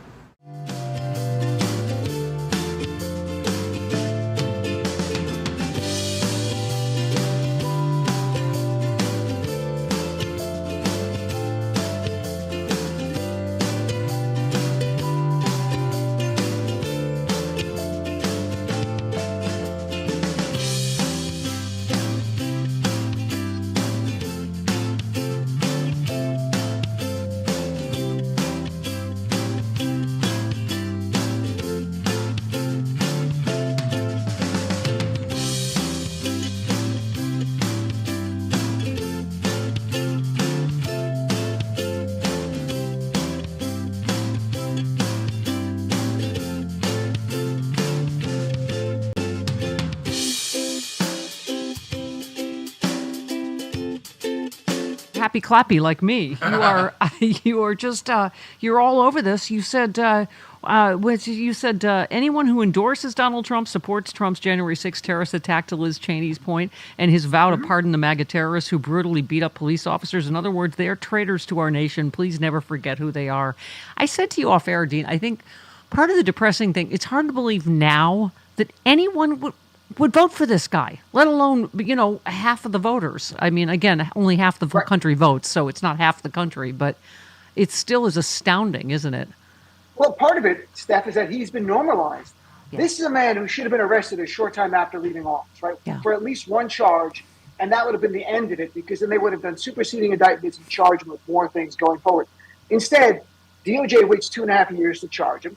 You've got Republican Party rallies around him within about a month or two, Kevin McCarthy, and corporate media is like, oh, we can make more money from him.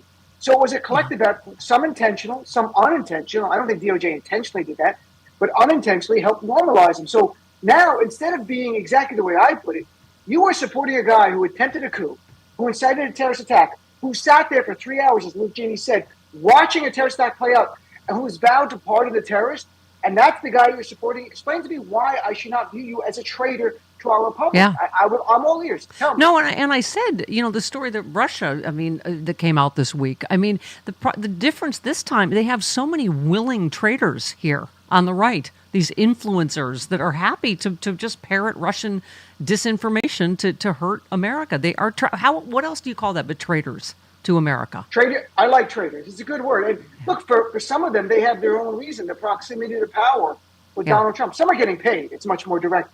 But others, look, Stephanie, the concern I have for all of us, if God forbid Trump wins, a lot of his supporters are going to start again threatening us for speaking out. I had that in 2017 where I had Trump supporting Nazis threatened to kill me, and I had to sue them, and I got a judgment of $4 million. But the Nazis didn't have any money. But I was from like, can you pay me? Wow, I was going to ask to borrow. I was going to ask to borrow money. Oh, that's disappointing. I have no Nazi. That's what's so funny. My friends were all like, "Can you lend me money?" I'm like, "Do you really want Nazi money?" And they all said the same thing. Yes, we want Nazi money. By the way, it says a lot about your friends when you won $4 million from the Nazis. By the way, how terrifying is this headline for you and I in particular? Fox News' Jesse Waters urges Trump to appoint Sean Hannity to leave the FCC and start yanking licenses. How fast are our shows gone? God, I don't know. We're doing it from a camp. We're going to be in a camp anyway. It'll be a funny camp. We'll do he literally said, liberal tour. Yeah. He should appoint Hannity so he can knock heads together and start yanking licenses from other cable networks. Stephanie, you sent Sean Hannity a teddy bear once. Oh, that won't save me. That was a long time ago. Did he respond? I didn't send him. No, he sent me a teddy bear because he's a cheap bastard because he gets them for free from Odd Teddy Bears. He sent me a teddy bear. I got him a beautiful framed photograph of Reagan. Will that save me from the camp? No. Okay. I'll be spooning with Dean. We're going to be in a lot of trouble. Look, let's not even think about that part. We have plenty of time for the other side. Let's look at today. Last night's rally, Vice President Harris, 35,000 people in Philadelphia. Yeah. Lady Gaga, Oprah Winfrey. They had rallies all over the battleground states that were live streamed, but she did the big one in Philly. You know, Katy Perry. It was remarkable, the energy, the excitement. And when you see that, even if, God forbid, Donald Trump were to win, and I'm just going to say this honestly for a second, the energy and excitement on our side, the resistance is already there. I hope we don't have to use that muscle. But it's not like we're alone. This is a vibrant, really robust group of people of all different backgrounds. So I feel good about that, but I think we're going to win. I really do. I do too, and I get that we were saying this is all anecdotal. That people are saying a lot less Trump signs. His rallies are obviously much less attended. People are leaving. On the flip side, Lawrence O'Donnell was saying he has never seen that energy in that SNL studios when Kamala Harris appeared, and you could feel it. He said even when the Rolling Stones played. So. Carl, Carl and I were talking about that I'm sorry, she has the Obama magic. I don't know if you've seen clips of her with kids, but, just the SNL thing. She is funny. She's smart. She's likable. She is running a flawless campaign. And I think it's just there's so much at stake that you can't help the anxiety, right? And 2016 PTSD, right? Sure. This might make everyone feel better because, of course, I've already rigged the election. So just right. Oh, good. Oh, thank you, Dean. I was glad that's on your to-do list. Yeah. I have the results for Pennsylvania right in my room. You want to see them? I'll tell you, we're going to win by 1.3%. Just everyone feel better. We've rigged it. Trump, what he says is true. He got me. It's all me, Dino Vidala. And I got it. So you're welcome, America. But you know what, Dean? We are not backing down to the bullies. You tweeted or threaded, I don't know which this is. You said officials across the country are stealing for the possibility that violent protesters or armed extremists could try to disrupt the meetings of presidential electors next month. Translation, officials are concerned Trump will send MAGA terrorists to attack the vote certification. But you know what? Our Justice Department is in charge. Kamala Harris is presiding over the Senate this time. So I think there are more safeguards in place. You said when Trump loses and begins inciting violence, he must be swiftly arrested. And if Merrick Garland refuses to do that, he should resign or be fired. I agree with you. And I think Joe Biden, sorry, I'm fully on your train about Merrick Garland now because the reporting is Joe Biden has admitted Merrick Garland was a mistake. And not that he's not a fine, upstanding guy. He's just the wrong choice in the Trump era for Attorney General, I think. He was, and he was a judge for 20 years, just about before he became AG. He was no longer a prosecutor. So I think he weighed things like a judge more than the kind of prosecutor you need. The guy, Donald Trump attempted a coup. We've never had a president do that. And to wait 2.5 years to charge him sent a horrific message that we were all saying how serious it was, and there's the DOJ undermining us by their inaction. Thankfully, when they appointed Jack Smith, he moved swiftly. But going back to Trump, don't forget, the candidacy of Donald Trump ends when all the polls close tonight. He is just a citizen at that point. He could be president-elect if he were to win. I don't think that's going to happen. But if he tries to incite anything, he should be charged quickly. Yeah. Secondly, to remind people, he's out on bail. Out on bail. Right. So he's out and he'll be in violation of his bail if he's charged with anything. And they hopefully would revoke his bail in Fulton County or in the January 6th case with Judge Chutkan. There, it's a bail violation. They put him right in prison. And he has to sit there waiting his trial date because he violated the terms of his release. Yeah. So it could be very, very swift. And will his side get really mad? Sure. But our prisons are big enough to accommodate even more Thank you. People. So welcome, MAGA. You reminded us, which gave me a little tiny, orgasm. Reminder, on November 26th, Donald Trump is required to appear in New York criminal court to be sentenced for his 34 felony convictions. I'm flagging this because pro-Trump corporate media wants you to forget. I mean, this is where I think I'm taking crazy pills. That he is a 34-count felon / rapist who, just like I was saying, it just boggles my mind that anyone still supports this guy. Also, I challenge people. When is the last corporate media article about this campaign where you saw a reference of Donald Trump being convicted of 34 felonies for cheating in the 2016 campaign?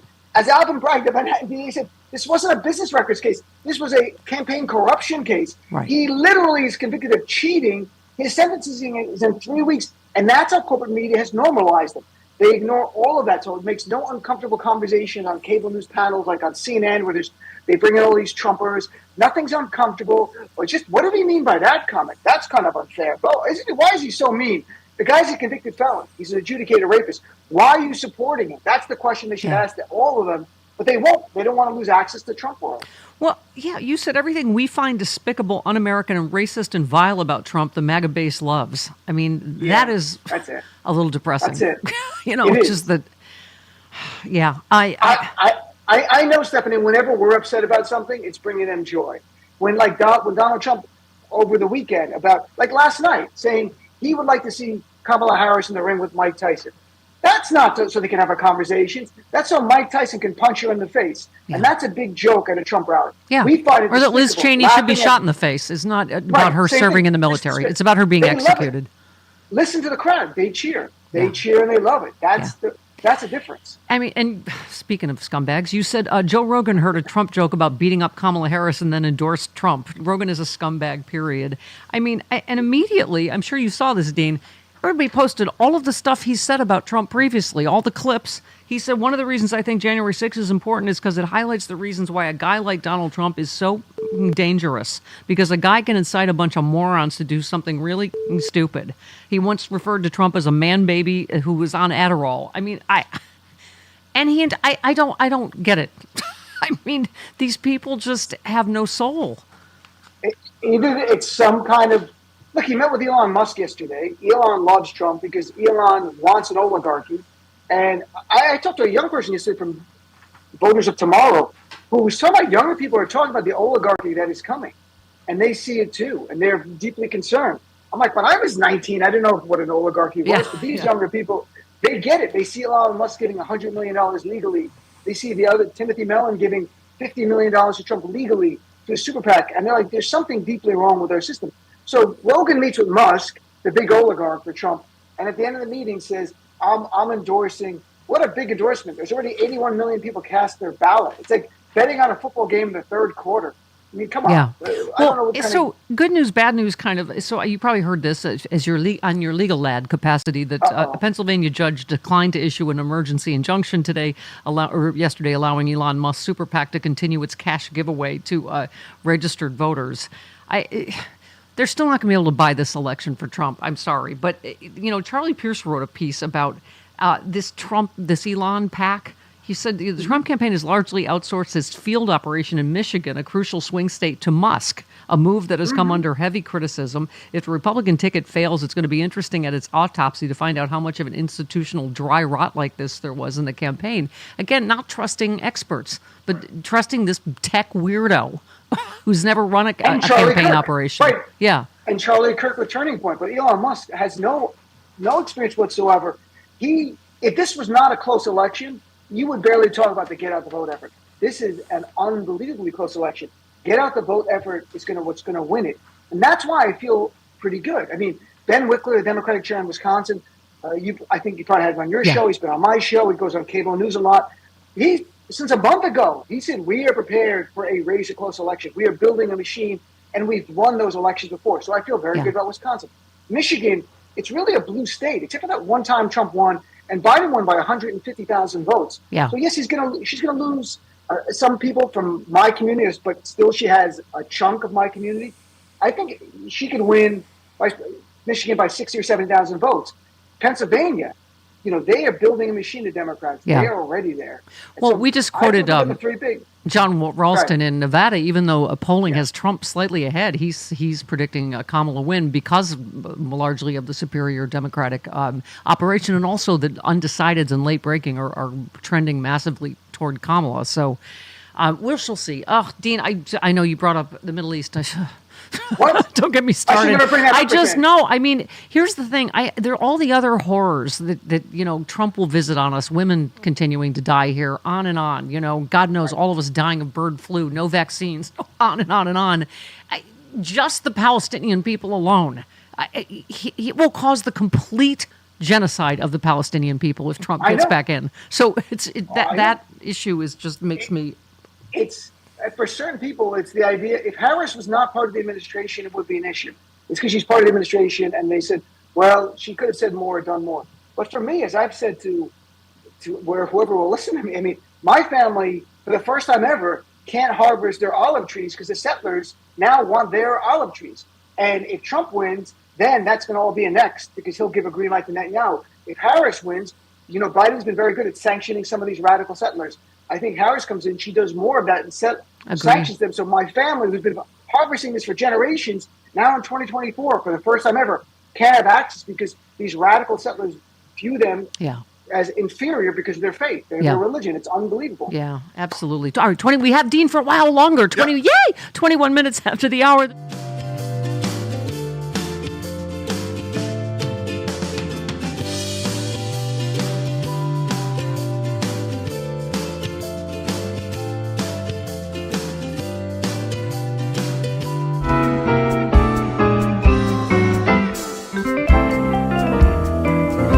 I'm Ben Shapiro. You might remember me from Breitbart, holding my wood outside Home Depot, my 2016 op-ed, I will never vote for Donald Trump and here's why, or my 2020 vote for Donald Trump. What do you want? If you can't beat him, renounce your values and grovel before them.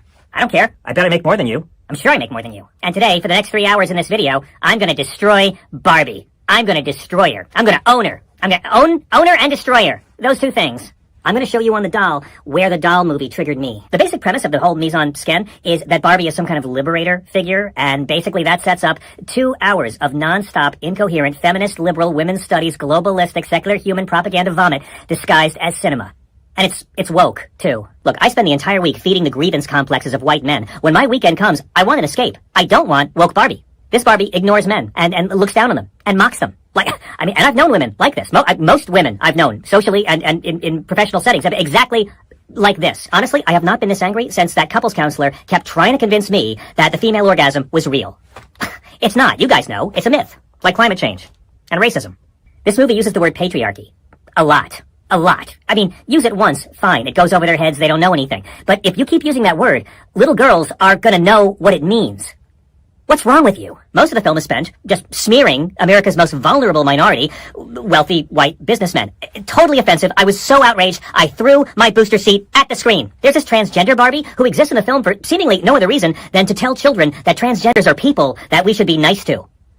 Who's putting this in our kids' brains? Like, nobody ever gangs up on the trans Barbie, or calls it names, or says it's mentally ill, or misgenders it to make it cry, which, by the way, is completely legal, and you are allowed to do that anytime. They just accept it's trans like it's a person. Ha! Let's see if Islam lets you get away with that, Barbie. All the men in this movie are portrayed as these pathetic, frustrated vessels of impotent rage because they can't control women. Men are not trying to control women, and that's why we have to stop Greta Gerwig from ever being able to make a movie again. The way men are portrayed in this movie is unforgivable. Look, when my wife's date comes over on a Friday night to make love to her in our marital bed while I sit and watch in a dark corner from my chair, I don't want to see some woke Marxist giving her the pleasure I cannot. You might have seen in my last video, I bought some Barbies and set them on fire on my grill. How do you like that, Mattel? I burned your product, and all you've got is my money I paid you before I burn.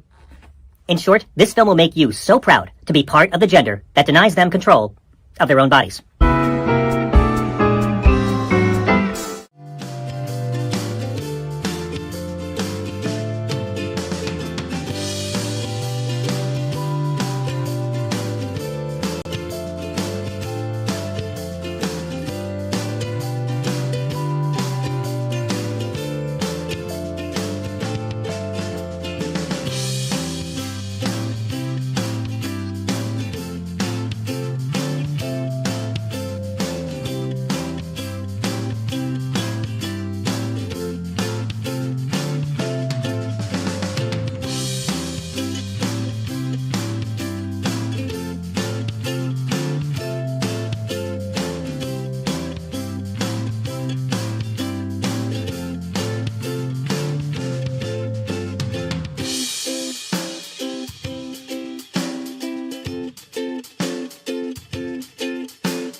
Dean Obadala's here. Yes. It's not great about that. Jim says, hello, gorgeous. Anecdotal report from Texas. Ted Cruz is in huge trouble. Lifelong Republicans I know have turned on him, proving what Al Franken said years ago. I like Ted Cruz more than Republicans like Ted Cruz, and I hate Ted Cruz. Okay. My prediction is a split decision in Texas. Colin Allred victory and Trump victory. I know it's schizophrenic, but that's Texas for you. Love you so inappropriately, Jim from Phoenix. What's your guess on that one? Man, I'm rooting for Colin Allred. He's a good guy. I mean, I'm sure you probably had him on. I had him on my show several times, and he is connecting with people. He is a former football player, and Ted Cruz is a disliked person. He's unlikable as a human being. Yeah. So the question is there enough people to come out and vote and say, even though they're a Republican, they're like, I like Colin Allred. He seems like a good guy, and I don't like Ted Cruz. I hope that goes that way. That would change the complexion and composition of the Senate map in ways we didn't expect. We could hold the Senate and add a seat if you flip that one. I'm so rooting for Lucas Kuntz. We had him on, and again, Just Piper said to us, "It's Missouri."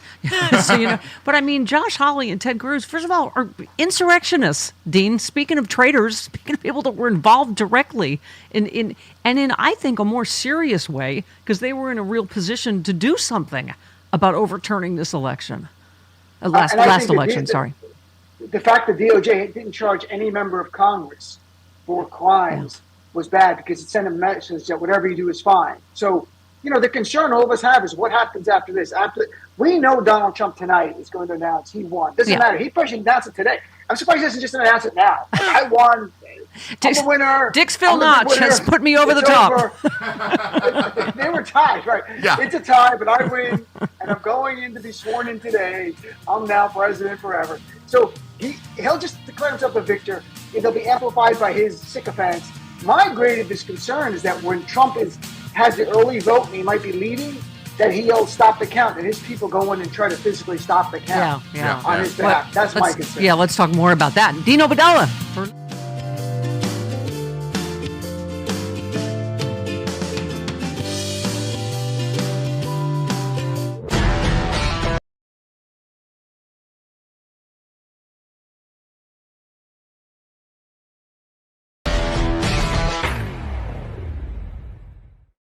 We have won this election in Georgia based on all of this.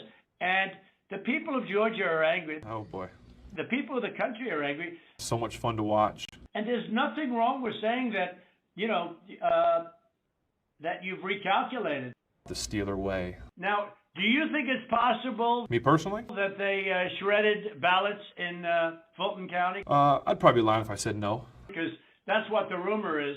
And also that Dominion took out machines. It's a mystery. That Dominion is really moving fast to get rid of their machinery. Do you know anything about that? I don't know. I know during the season isn't the time to think about it. You sure, Ryan? Ben. You should want to have an accurate election. I've been doing this for 14 years now. I've seen the highs, the lows in football, and just being able to understand that it's a fun game, but it's just that, it's just a game. No, you don't. No, you don't. You don't have, not even close. You're off by hundreds of thousands of votes. It'd be lying if we said that every part of this is fun. But you need to try and make it fun. You know what they did, and you're not reporting it. That's a criminal offense. I knew I just had a bad day. It's just one of those days. We all have them. We've all had a bad day at the office. And you can't let that happen. That's a big risk to you and to Ryan, your lawyer. That's a big risk. I'm not into all the center of attention, but I'll enjoy watching him do it. But they are shredding ballots, in my opinion, based on what I've heard, and they are removing machinery, and they're moving it as fast as they can, both of which are criminal fines, and you can't let it happen, and you are letting it happen. I'm notifying you that you're letting it happen. They were trying to get me to, on Thursday, they were talking about some celebration they wanted to do and get me involved, and I said, no, guys, I'm not doing it. I just want to find 11,780 votes. Do it in a dirty kind of way. What are we going to do? We won the election, and it's not fair to take it away from us like this. Not quitting, not giving up, not being able to. And it's going to be very costly in many ways. Not very.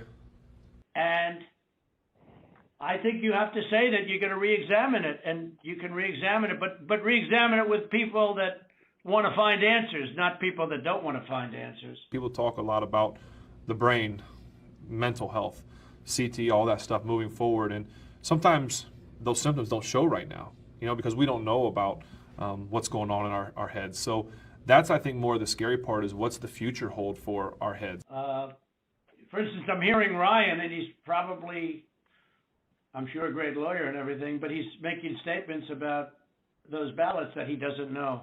He's a kid that works really hard. Like, he doesn't make a lot of mistakes. If he does, he corrects it, won't make the same mistake twice. And then you're going through a walkthrough, and everything's real serious, and you're walking through, and you're talking about something, and next thing you know, like, he's on the ground diving for a ball or rolling around, doing something like completely off the wall silly. But he's making them with he did make them with surety, but now I think he's less sure, because the answer is they all went to Biden. And that alone wins us the election by a lot. We're still not sure if he really lost his bike, or did he just want to get a new bike? Well, under law, you're not allowed to give faulty election results, okay? You're not allowed to do that, and that's what you've done. This is a faulty election result. And honestly, this should go very fast. You should meet tomorrow. We carved pumpkins this week. The people of Georgia know that this was a scam. And because of what you've done to the president, a lot of people aren't going out to vote. Take a knee. And a lot of Republicans are going to vote negative because they hate what you did to the president. Okay? They hate it. And they're going to vote. And if you would be respected, really respected, if this thing could be straightened out before the election. You have a big election coming up on Tuesday. It's a mystery.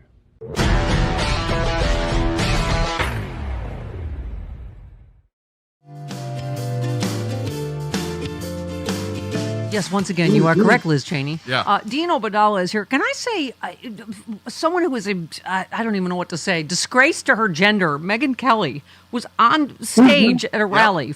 This is blood coming out of her, whatever. I mean, what is with these women that have no self-esteem? She's on stage with him in Pennsylvania, urging people to vote for him, saying, oh, he will be a protector of women. Oh, my God. If you like it or not, right? If you like it or not, he'll be a protector. Yep. She just wants to be relevant. I mean, look, that's all it is, to be honest. Look, Nikki Haley never came out to campaign with Donald Trump. Cowards. She did an op-ed in the Wall Street Journal, but she did not appear with Donald Trump. And I don't know if Trump didn't ask her, or at the end of the day, she didn't want to be on stage with him. I mean, she closed her remarks by slamming the left for targeting masculinity and hugged Trump after her remarks. I mean, these people are going to really feel stupid, I think, when this election is over. But look, she's just to stay relevant. So that's all it's about. Let's be blunt. Yesterday, what I loved at Vice President Harris's rally is that, Lady Gaga talked about, between singing, she talked about women not always having the right to vote in this country and get out there and vote. And Oprah Winfrey talked about this could be the last chance we have to vote. And people on the right are attacking them. But they're absolutely right. Yeah. Because Donald Trump admires Viktor Orban.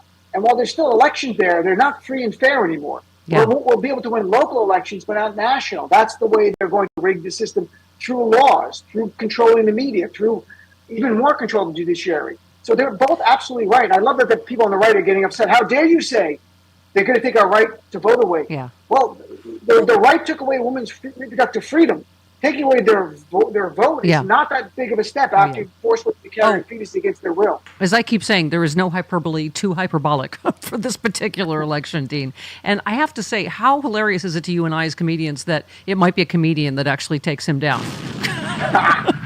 Because experts are saying this is really resonating in places, Pennsylvania and other places.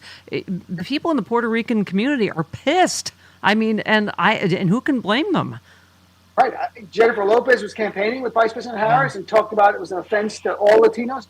I talked to Luis Miranda Jr., who is the father of Lin-Manuel, and they were just campaigning in Pennsylvania together just last weekend. And he said the response to that comment about Puerto Rico being an island of garbage, he said it struck more than people realized because it conjured up and reminded people how bad Trump was.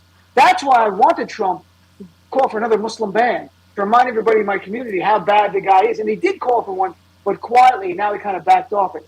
But what he did at his event and not denouncing the guy at all, he did not denounce the comic in any way. So you were affirming the comments. It reminded everyone how bad Trump was to Puerto Ricans and the island of Puerto Rico during hurricanes. Right. And by the way, there's hate for everybody. He also blamed the Jews already preemptively for him losing. So there's hate. Yep. There's hate to go around for everybody. I don't know how many more warnings we need. We just played Liz Cheney. The general counsel of the Department of Homeland Security under Trump called him a would-be autocrat and fascist again in a lengthy thread, warning fellow conservatives who are thinking of voting for him. He said, I saw it from the inside. It was a chaotic disaster. Trump is reckless, angry, vengeful, narcissistic. He has no respect for the Constitution or the rule of law. He's not a conservative. Rather, he's a would-be autocrat and fascist motivated exclusively by his personal self-interest. If you think he cares about you or your family, I assure you he does not. He cares only about himself. I mean, Dean, that could be the key, is that there are more Republicans going to Harris, right? Do you know of any Biden voters that are voting for Trump this time? No. The only ones I know who might be voting for Jill Stein, but I don't know who said, I voted for Biden. Well, not me saying that. I'm just saying, being honest, like thinking honestly, but it's a very small number. And the ones voting, they're not going from Biden to Trump. But look, what you just read, Stephanie, let's not infantilize the Trump supporters. They get it. They know what he's about, and they're supporting him. So let's not pretend they don't get what's going on. I've had conversations with Trump supporters where we debated January 6th, and I said to one point blank, just assume Donald Trump attempted a coup inside of the terrorist attack January 6th. Would you still support him? And he said yes. Yeah. So to me, that's all you need to know. They understand the threat, but he's their king, their dictator, their oppressor. They're fine. He's going to oppress us. They're down with it. And that's what we have to be aware of. Yeah. There are hardcore MAGA people who embrace fascism. Even they don't know what the word really means. They've embraced it. Exactly. One last one from the right, National Review, conservative. They rejected the caricature of Kamala Harris as a bumbling dunce, saying she is exceptionally skilled at getting other people emotionally invested in her success. The headline is "The Chronically Underestimated Kamala Harris." I said this Saturday night. Those of us out here in California have always known how awesome she is. So she has been underestimated. They submitted that Harris's past is littered with older and more experienced men who saw her as easy pickings and came up short on Election Day. If Kamala Harris is as stupid as her critics claim, why does she have the Democratic presidential nomination and a 50-50 shot of being the first female president of the United States? If she's such a hapless dunce, how does she keep getting so many other people to work around the clock to elect her? I mean, what she has done with the shortest runway in history is extraordinary, Dean. She keeps growing as a candidate. From the beginning, just in the 100 days that we've seen her, it's remarkable how comfortable she is in front of 30,000 people, 75,000 Phillips, how together, how she is funny. She's learned about comic. She probably had comedic timing before, but now I watch it. She's really good, really connected. She keeps growing. She's remarkable. We have to go because you have a fantastic show here on Sirius XM Progress, and you and I are both going to be doing a Hal Sparks show today. It's all hands on deck today on Election Day. Vote, vote, vote. We love you, Dean. Thanks for taking the time for us. Love you guys as well. Thanks so much. Thanks, Dean. There he goes. He's so fantastic. He really is. Him. All right, let's break early, right? Okay. Yes. All right. And see if we can locate Charlie Pierce again. I think.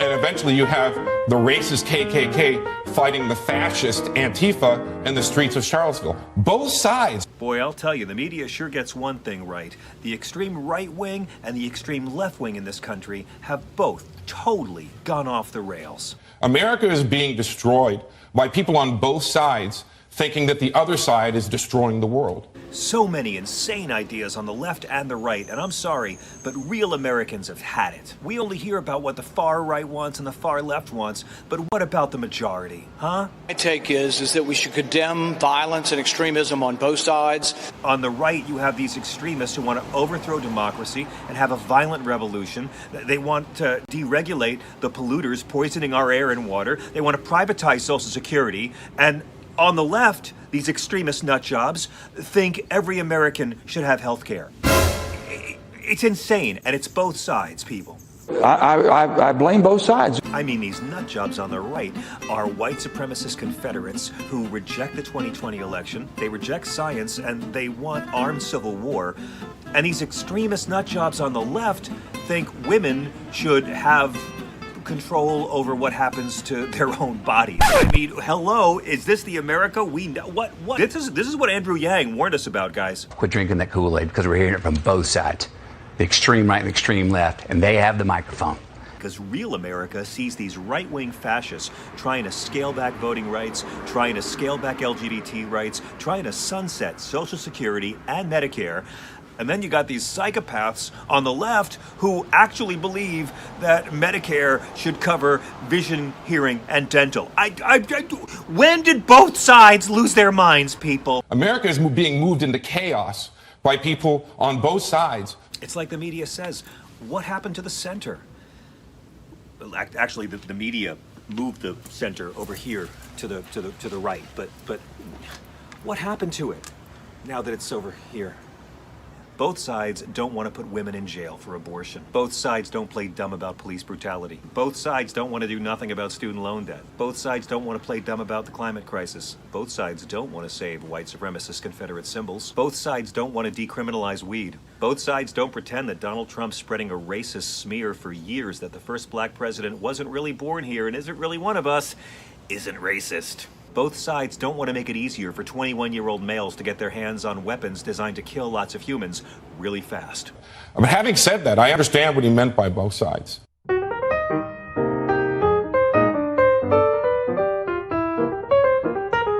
Thanks for watching. Please subscribe for more. Give us a like, give us a good review, and subscribe to the John Fugelsang podcast too.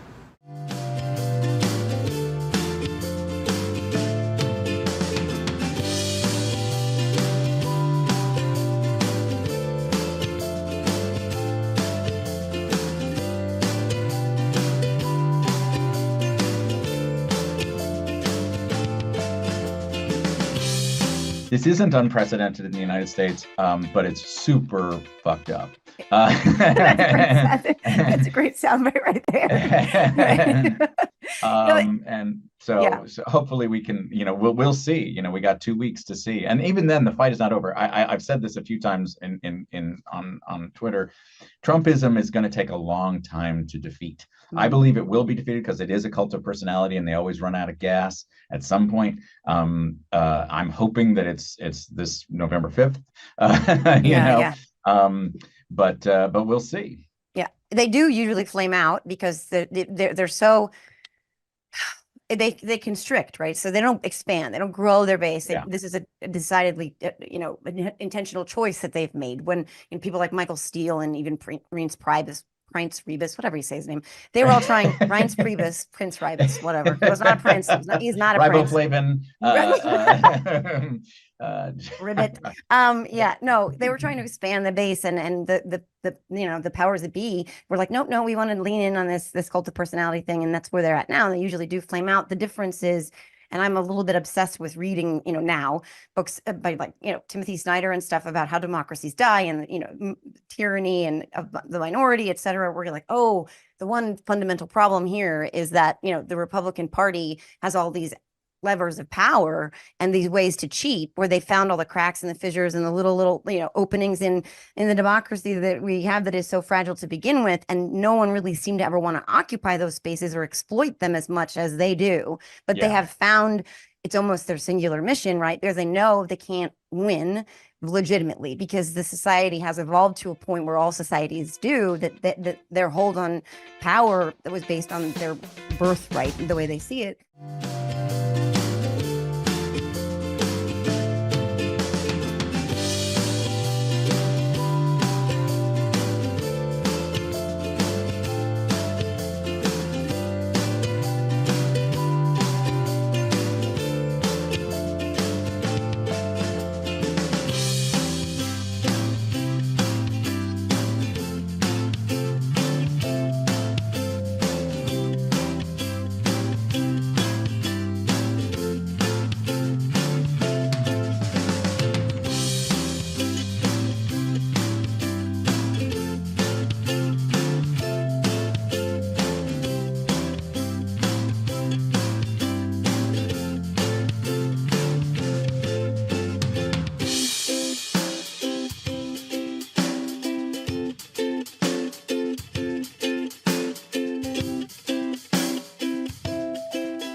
Republicans have clearly and unequivocally articulated what they will do to America moving forward. The extreme MAGA Republicans will take a blowtorch to Social Security. They will take a blowtorch to Medicare. They will take a blowtorch to the Affordable Care Act. House Democrats will take a blowtorch to Project 2025, and we will put the American people first. We will build an economy. Good morning. Hey, no, I am jingleless today. Yeah, we got to go right to the good stuff. Yeah, no, It's no. election day. I just was wondering what former romantic partner Lauren Boebert is carrying a blowtorch for these days. Oh, Charlie Louise Pierce. Is she going to lose today? I think she might. No, I don't think so. I mean, she survived the primary, so I guess she's going to get elected. Okay. Oh God, how because disgusting. she district shopped. Right. She moved to a different district. Speaking of Project 2025, to Hakeem Jeffrey's point, I want to ask you real quick, because obviously Pennsylvania is,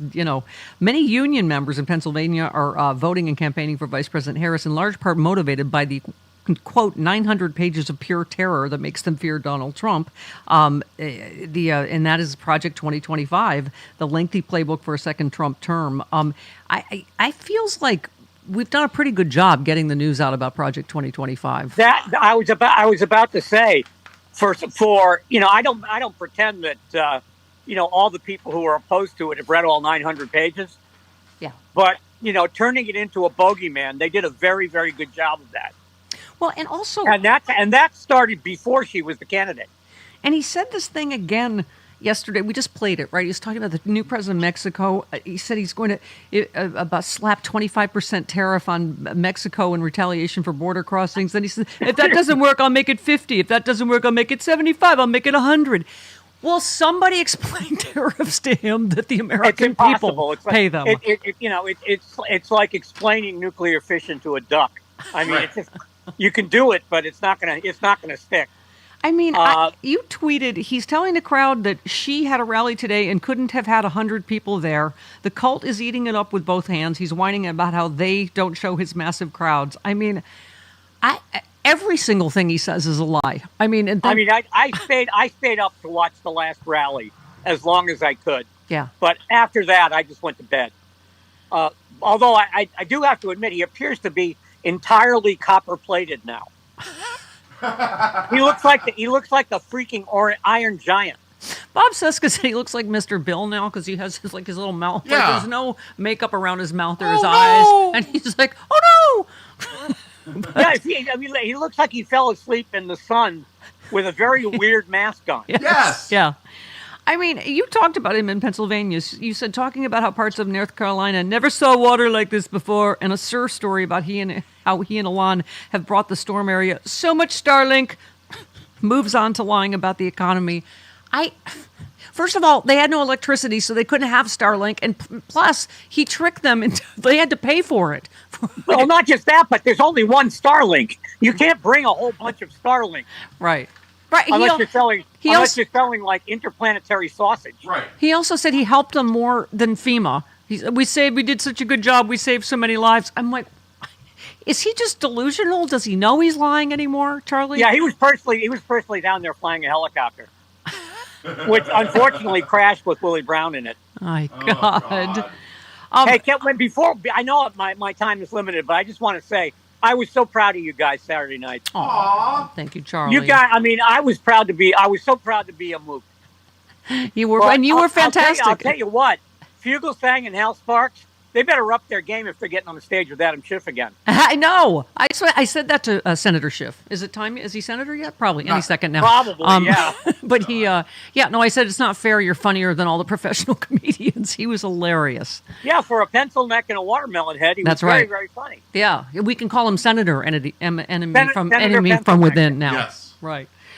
Tanya wrote, "Hey, staff, I had a great time at the D.C. Sexy Liberal meet and grow. Can't wait for January at Kamala's inauguration. Sexy Liberal ticket bought, flights booked from Oklahoma. My good friend Lauren Virginia's loaning me her couch. I'll see y'all there. That's the big finale. Hopefully Charlie will be there. If you'll excuse me, I violated the Seska and Toby rule. I must go outside and turn around 3 times and spit. Also, I should probably pop these balloons I have ready. Your biggest fan in Shawnee, Oklahoma. Yeah, you better run. I can't wait for that because then I will get to throw Stephanie out on another political celebrity. Exactly. So one last tweet of yours, you said John Allen of MSNBC just said that he considers women who are voting on the issue of abortion to be an unknown factor in this election. You said, dude, have you been in a monastery in Tibet since 2022? They're going to be a huge factor, don't you think? Oh, good Lord. I mean, Rovember is going to be, I think Rovember is going to be bigger than even you thought it was going to be, Steph. Yeah. I mean, and I think people are so, I don't even know what the word is. It's like, it's an issue that like male pundits don't want to touch. I don't know why. Yeah. I mean, it's only been a hot button issue in American politics for like 150 years. And it's not just last election results, right, Charlie? It's what the numbers we're seeing now. It's the gender gap we're seeing in early voting and all of it. And it's every story about every atrocity that's occurring in the States. Yeah. Oh my God, one of my favorite. Tragically, there's like one a week now. And there's a lot of girl dads out there. I love my favorite moment. Nicole Wallace said, "Don't sleep on men," and Rachel Maddow said, "I've been saying that all my life." I saw that. I have never heard Rachel be quicker than she was just then. I know. I'm like, she's stealing my smutty lesbian humor. What is going on, Charlie? I mean, I think you can probably count on the fingers of one hand if you're not doing something else with it. The number of times he's referred to her sexuality on TV. I know. No, exactly. I mean, so Dean and I were joking about which camp we'll end up in if, God forbid, God forbid, God forbid. One Democratic member just said he and a half dozen other lawmakers have taken out legal insurance to pay for lawyers in case Trump tries to sue or arrest them. Welcome to Donald Trump's America. The safety of my family and my staff is a top priority, said Eric Swalwell. Wow. They said, another Democrat said they'd put together insurrectionist getaway costumes complete with tactical pants and boots. I mean, what Donald Trump has done to this country, Charlie. I mean, have you seen the pictures from Washington? Oh yeah, with the fencing up everywhere. White the House. The fencing has gone up. Their storefronts are boarded up. It's like a hurricane's coming. I know. Well, yes, Hurricane Donald. Hopefully we will. Winter is coming, baby. Winter is coming. Oh, boy. Yeah, exactly. And November 26th is coming. Hopefully it'll be an early spring of Kamala Harris. It was so great to have Glenn Kirshner just to be able to talk about the rule of law Saturday, Charlie. A new analysis of Trump's presidential pardons exposes an alarming list of tit for conspiracy theory-laden tat. I mean, just all of these, what do we call them, Chris? Like, I don't know, Batman villains, like Bernard Kerik, Dinesh D'Souza, George Papadopoulos, Bannon, who's out of prison now. Loyalty is paramount for Donald Trump and his networks. The ones who have stayed loyal have been rewarded with pardons that enable them to continue to be loyal to him, to go out and create an alternate media universe that's going to keep spreading these election lies, right? I mean, it's just a rogues gallery, isn't it?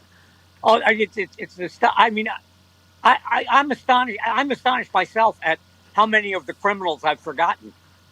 Yeah. I mean, George Papadopoulos, right. I've forgotten him. Oh, yeah. He was the original coffee boy. Yeah. Yeah. Exactly. All right. We are out of time. Follow Charlie Pierce on all the socials, and happy election day. Get out there and vote. Yes. Finish line. Let's go. Charlie Pierce commends you. We will see you tomorrow. We'll see you tomorrow, America.